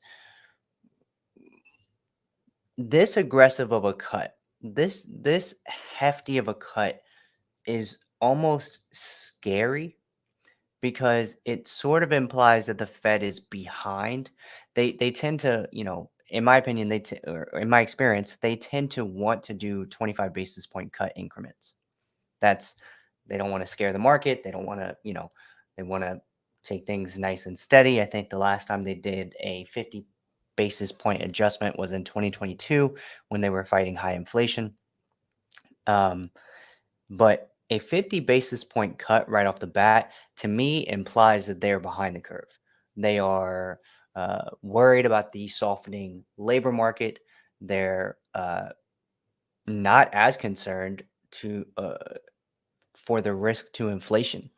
If they're willing to go ahead and cut 50 basis points and front load these cuts now, that I believe that the risk for a resurgence of inflation is significantly higher if we begin front loading these cuts now, especially ahead of the holiday season, which of course will kind of skew things, I think, a bit on inflation side of things. But either way this goes, we are looking at cuts tomorrow.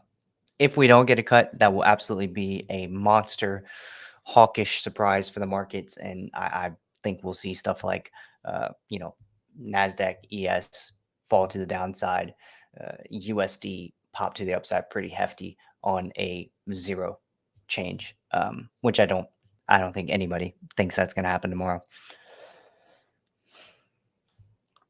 Now, if we get the 25 basis point cut, I personally, I'm not getting positioned ahead of this. I never get positioned ahead of data like this. I'm not a swing trader. I'm a scalper. So for me, I'm not going to be interested in getting positioned ahead of it. But I will say that a 25 basis point cut would be, I think, dollar positive. So if you guys are looking at something like UJ buys, um, a 20, you're going to want to see a 25 basis point cut. Now, I also think that it's going to be a bit of a challenge trading this tomorrow because there's going to be volatility like we haven't seen, I think, in quite a few FOMC meetings with the probabilities of a 50% or 50 basis point cut being as high as they are. Either way it goes, if we get a 25 basis point cut, I think the markets are going to react to that pretty heavily. But it's just a matter of how solid the volatility will be. So, regardless, to simplify it, on a hawkish stance, as far as I'm concerned, anything 25 basis point cut or less, along with a concerned Powell. So Powell comes out and he's overly concerned, I would say, about consumer side inflation. I would anticipate that to be leaning hawkish, which would theoretically push the dollar to the upside. A 50 basis point cut, while it's already 61% priced into the market, that's still pretty close to 50-50. There's going to be some calibration, in my opinion, if we get that. I would like that in order for me to take something like dollar downside or equity upside off of a 50 basis point cut tomorrow. I also want to see a pretty neutral Powell, a nonchalant, we're not worried. We think we're taking the appropriate steps. You know, uh, we're confident in what we're doing. All of these sort of a 50 basis point cut to me communicates that they're behind the curve. But if Powell can come in and say, nope, we're doing what's appropriate. We're doing what we feel is necessary to keep the economy in balance. Cool. That leans more dovish than we did a 25 basis point cut. We're not super confident about consumer side inflation, yada, yada, yada. So 50 basis point cut plus a relaxed Jerome Powell, plus a 100 basis point cut dot plot projection for the rest of the year. That will give me good dovish indications.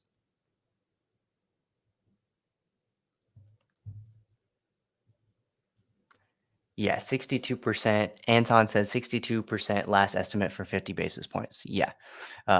So I'm seeing 51 on FedWatch tool, or 61 on FedWatch tool.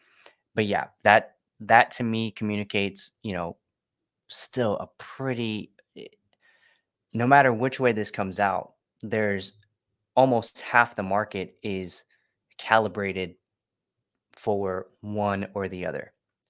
We're obviously skewed towards the more aggressive side where, the odds are our pricing is skewed towards 50 basis points.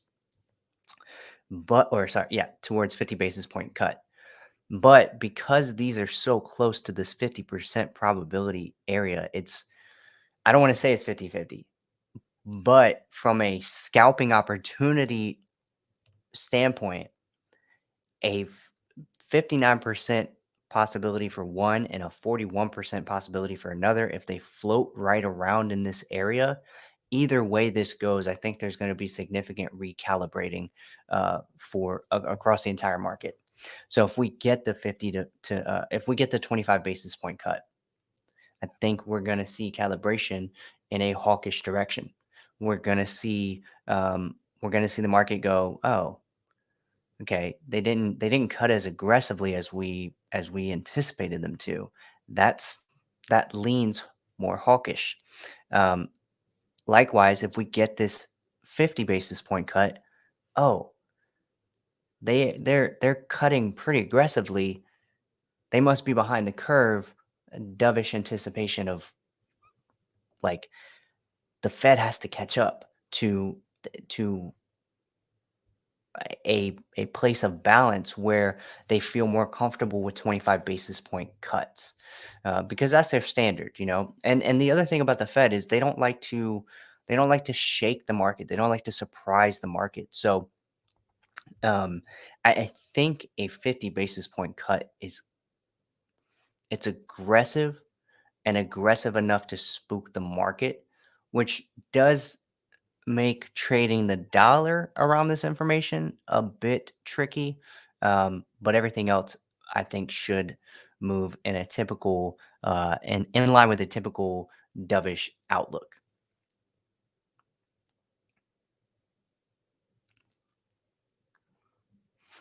So, all right. So pre-positioning wise, I said this to my private group this morning. I love where the Doxy is at in the case of a 25 basis point cut. Like if we get that 25 basis point cut tomorrow and the dollar continues to hang out around this area, this is beautiful. This is a, you know, a double bottom. Um, we would 25 basis points again, in my opinion, would be leaning hawkish, which means again, in my opinion, the dollar is skewed too heavy to the downside for a simple typical 25 basis point cut. We still have historically high interest rates. We're sitting at 525 to 550, dropping down a quarter. You know, 25 basis points is still incredibly high. It's still historically high. So those two things combined with the positioning of the dollar, this makes for a prime dollar buying opportunity, in my opinion. Now, where does the dollar go from here off of a 25 basis point hike or cut? That is a tricky question. I think the main target for me, the biggest target is going to be right up here in this 104 to 105 range. I think back here into this consolidation is a reasonable area. Now, obviously, I don't anticipate this happening all in one day, but I could see a 25 basis point cut being followed by something like this, where price, you know, maybe hits this area, does a little head and shoulders, and then continues up into here. And then, you know, we start recalibrating based on new economic data coming in. That would be my expectation for Doxy. I know you guys trade things like InQ a lot, so we can tap on InQ real quick, which positioning isn't as great. I shared this on my Twitter yesterday, on my X account, I guess I should say. I anticipate a bit of hanging out here until FOMC tomorrow. I don't really see any major moves happening for InQ. In an ideal world, we get a bit of a hawkish release. Ideal world for me. We get a bit of a hawkish release, which should theoretically push NQ to the downside. Now, the reason why I like this so much, I like this idea so much, is because I am sort of sentiment wise, I am not as big of a believer in the everything rally, which, if you know, that's what I've coined it for this year. The everything rally is no matter what happens, no matter what the economic data says, no matter what the Feds are saying, no matter what's happening in the market, the everything rally is equities upside. We've seen this pretty much, I believe, since, I don't know, it feels like forever. It's just been equity upside, equity upside, equity upside. The story that never ends is equity upside. If you guys have been paying attention to my segment of the show, I marked this zone up, I think, I don't know, a couple weeks ago, last week sometime, maybe 2 or 3 weeks ago. I think when we were hanging out here, I marked this area up as a good buy zone. Sure enough, price dipped down into there and bought up. And I believe the exact same thing happened on NQ, except it dipped farther below my buy zone. My buy zone was at the bottom of this area here. It dipped slightly outside of there.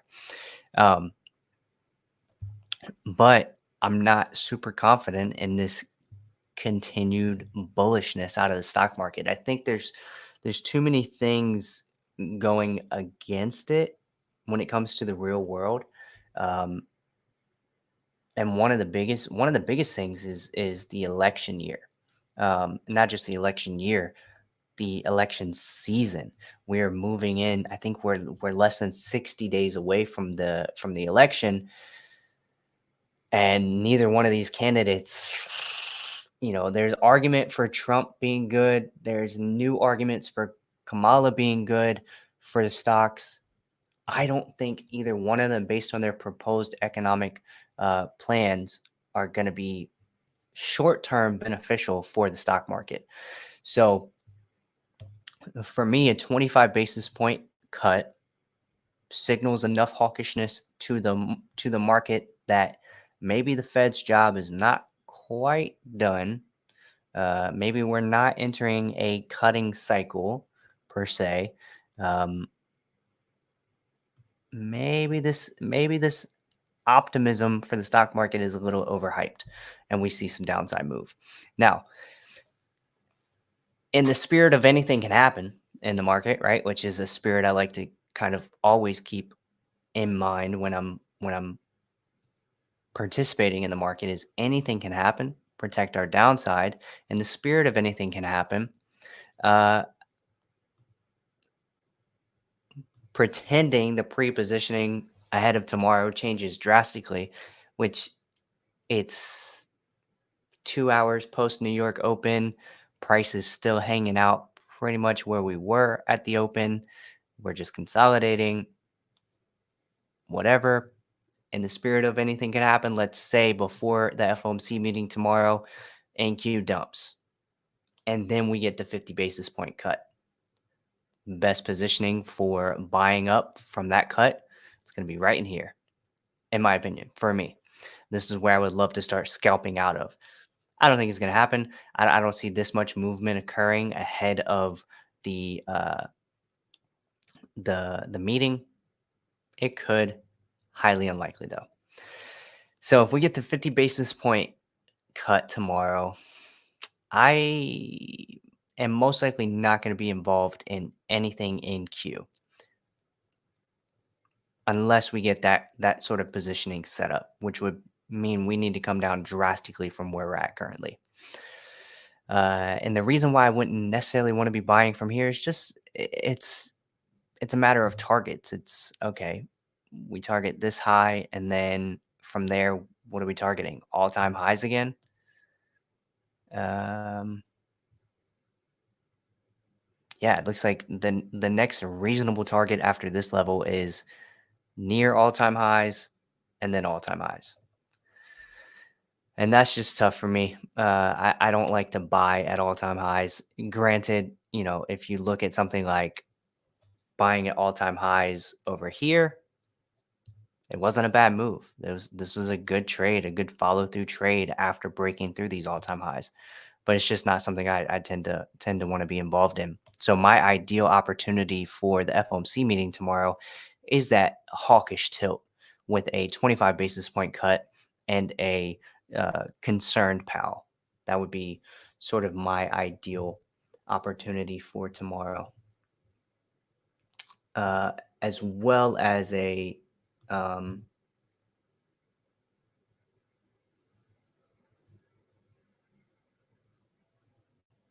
yes, I wrote this. I'm looking at my notes right now, and I wrote this backwards.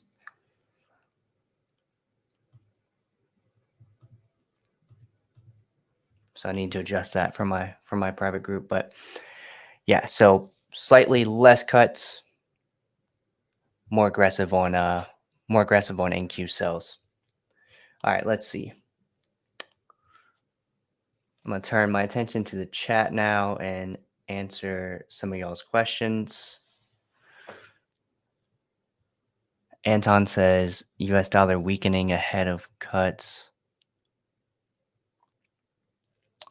I mean, that's below 100 is what you're calling. That's a pretty significant drop ahead of ahead of FOMC tomorrow.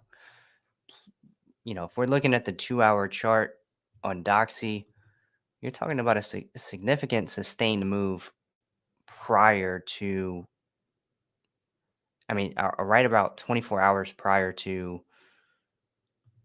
FOMC. So within the next 12 candlesticks here, we need to see a significant fall off. I'm not saying it can't happen. Remember, the way that I operate in the market is keeping the idea that anything can happen. The market can absolutely surprise you. Now, this big of a drop ahead of FOMC tomorrow, I don't think it's very likely. I think the more likely scenario is something like this.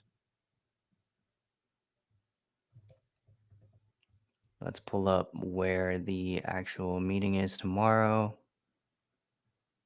We'll just call it right here, about an hour ahead of the meeting. I don't see this happening by 1 or 2 o'clock tomorrow. I could be wrong. What I do see happening is this.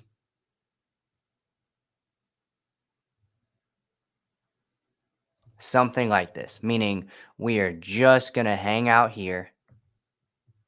Markets are going to stay in this area. Maybe we spike below. Maybe we spike up. But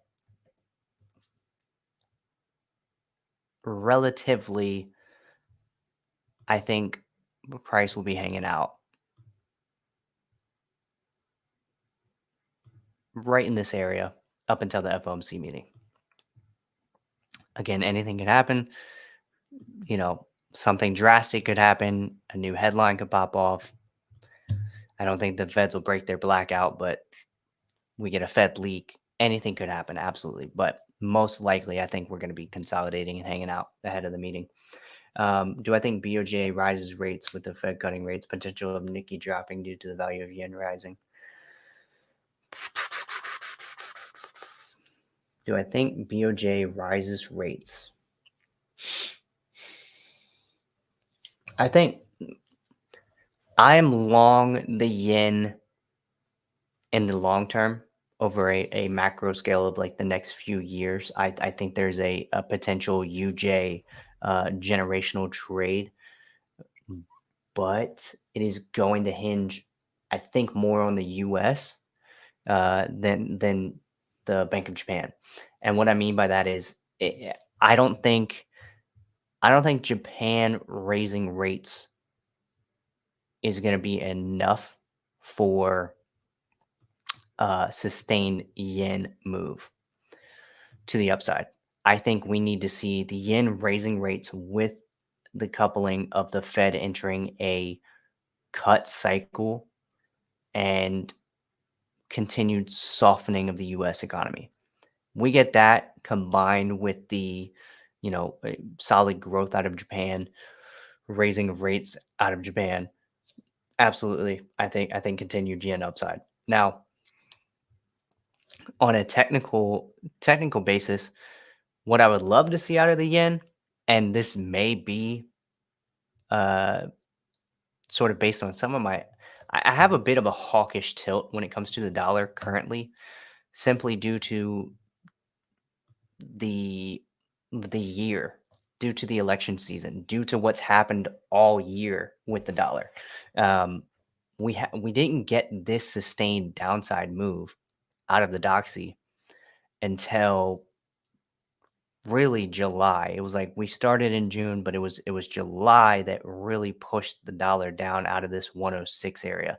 Back in June and July, we were, the conversation was circling around, is the dollar going to break 106.5? Is the dollar going to break, and hang out above 106? Are we going to break 106.5? Are we going to see 107 and 107.5? Like, is the dollar headed north? We've been waiting for dollar weakness. I have been waiting for dollar weakness since January, February, because of the projections for cuts for this year out of the Fed. We never got that. We got this sustained sort of upside, sort of consolidation move. And then once we had a good 3 months of downside inflation reads coming out, well, then the market started pricing in that rate cutting out of the Fed. So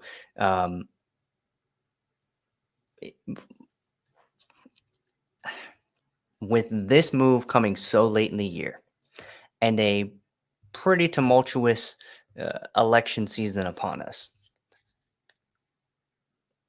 I think anything less than aggressive rate cuts on the Fed's part, which has a danger in it, has dangerous elements in and of itself.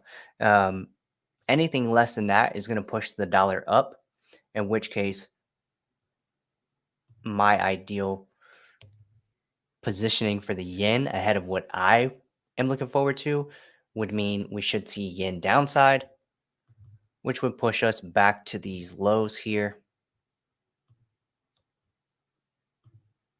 Should push us down to these lows, in which case this would be an ideal buying spot for me. Again, my favorite pattern, shoulder, head. If we can get this right shoulder to form, which we're looking at the daily chart, so we're talking about weeks of price action.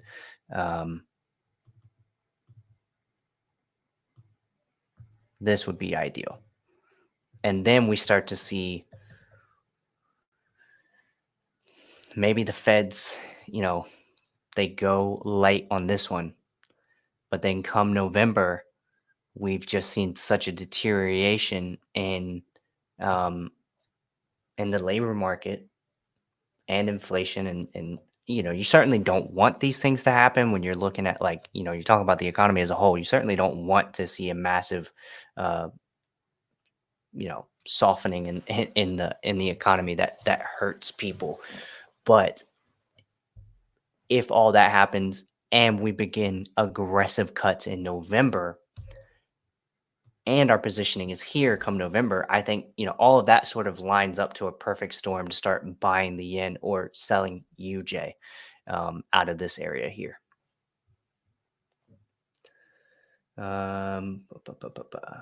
Okay. You're selling US30 and US oil. US oil could be a good medium-term, long-term short, while US30 I think will rest lower and then go up. So I haven't been following oil too much, but I will say from what I remember about oil, it is, it's at some significant lows here.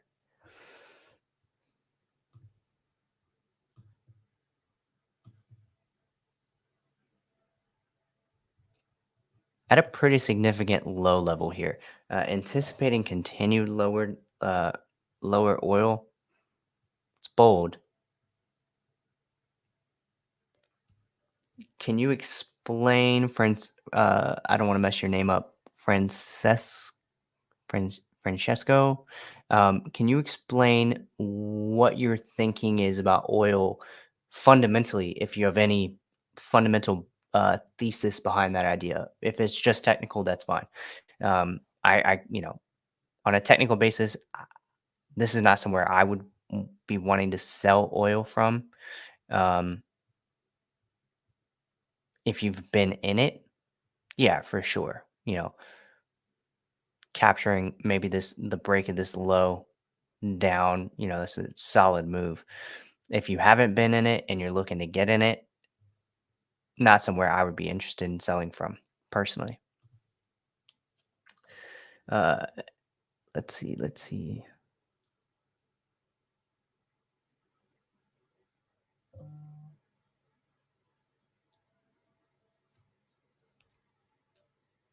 All right, Anton is saying the dollar is going lower ahead of tomorrow. Fair enough, man. I mean, I'm certainly not going to sit here and go, no, it's definitely not. Absolutely could. Certainly not out of the question at all. I just, again, I don't anticipate that. I anticipate a bit of consolidation. I anticipate a bit of hanging out in this area ahead of FOMC. And then once a FOMC drops, I mean, it's anybody's ball game.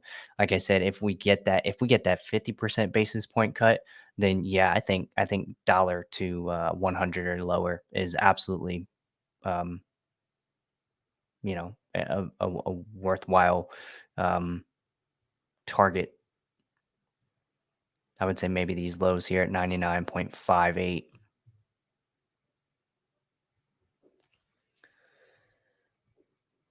feel like most of the market already priced in a 50 basis point cut with the rise of gold in the U.S. market. If the Fed goes 25, will that all turn around with 50? How can they go above now?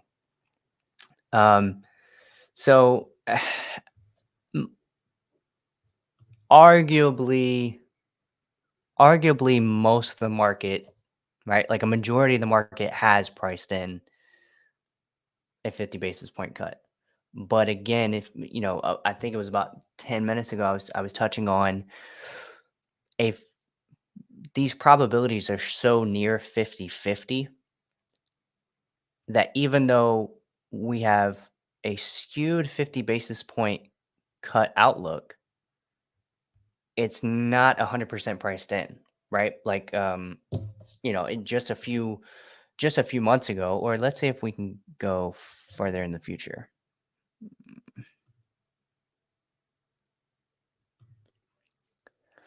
Yeah, no real good opportunities here. I wish I could see. Can I see historical? This is not. Yeah, that's not fun to look at. Okay, so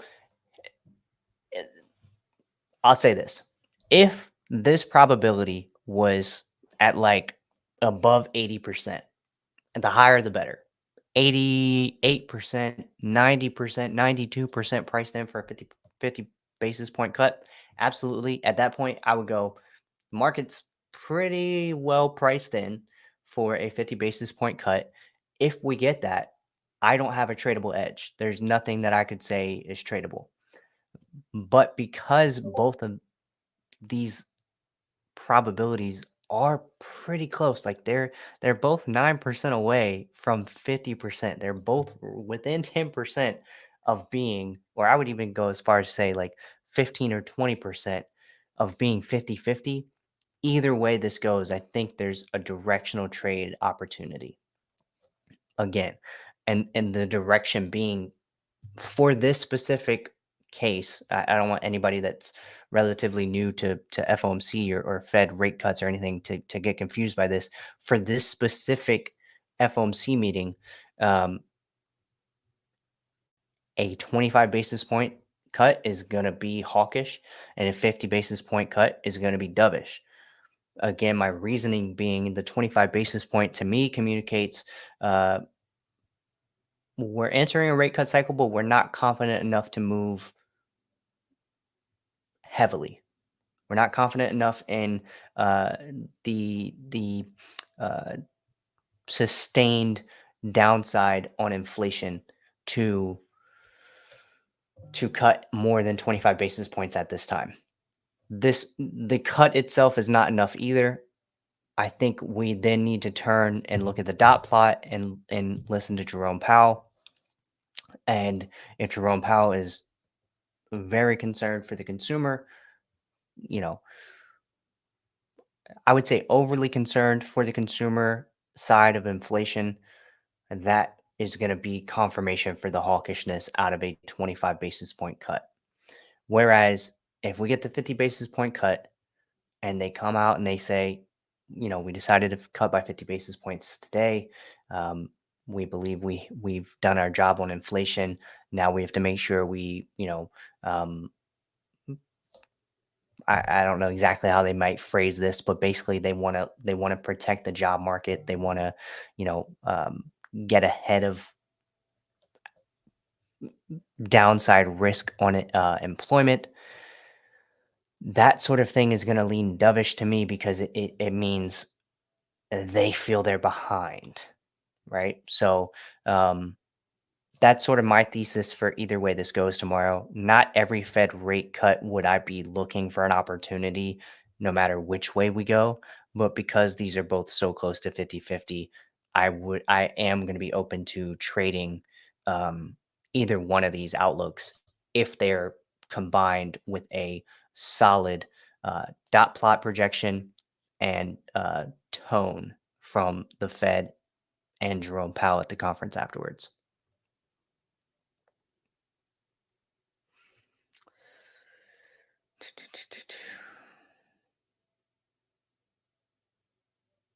With the raise of gold, if the Fed goes 25, will that all turn around?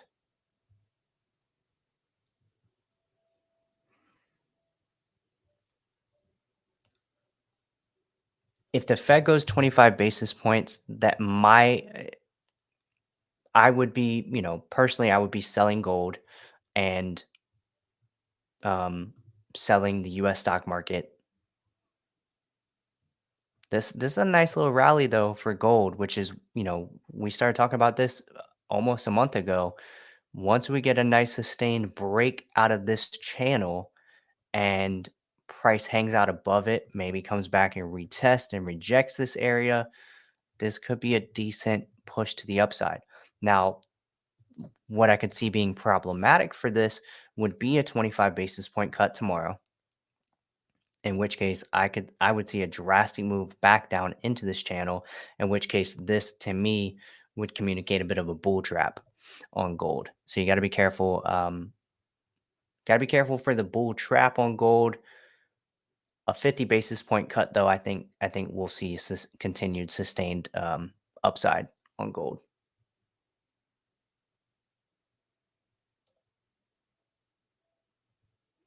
Yeah, Anton keeps saying of 50 is unavoidable tomorrow. I mean, there's a 40% chance that it might not happen. So a cut is unavoidable tomorrow. We're 100% priced in for a cut, but it's so close to 50-50. I think again, it's a 50-50 shot. You have Anton, you have a 50-50 shot of being right tomorrow. So if you're positioned for that 50% cut, hopefully you get it.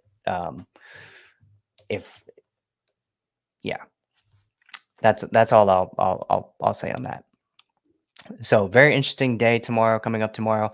I'm not going to be trading anything ahead of it. I'm not going to be getting positioned ahead of it. I like to wait and see what's going to be said, what's going to happen, and as soon as it hits the market, I'll be getting involved with something. Most likely NQ or one of the currencies, maybe the pound, depending on how the pound data comes out tomorrow. We have GBP CPI tomorrow. So if we get sort of a situation out of the pound tomorrow where, let's say we get pound downside and then we get dollar upside out of the FOMC meeting, I'll be taking pound sells all day, and then vice versa.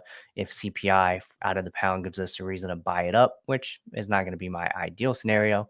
But if it does, then I'll be looking for USD to give us, or the FOMC to give us reasons for dollar downside.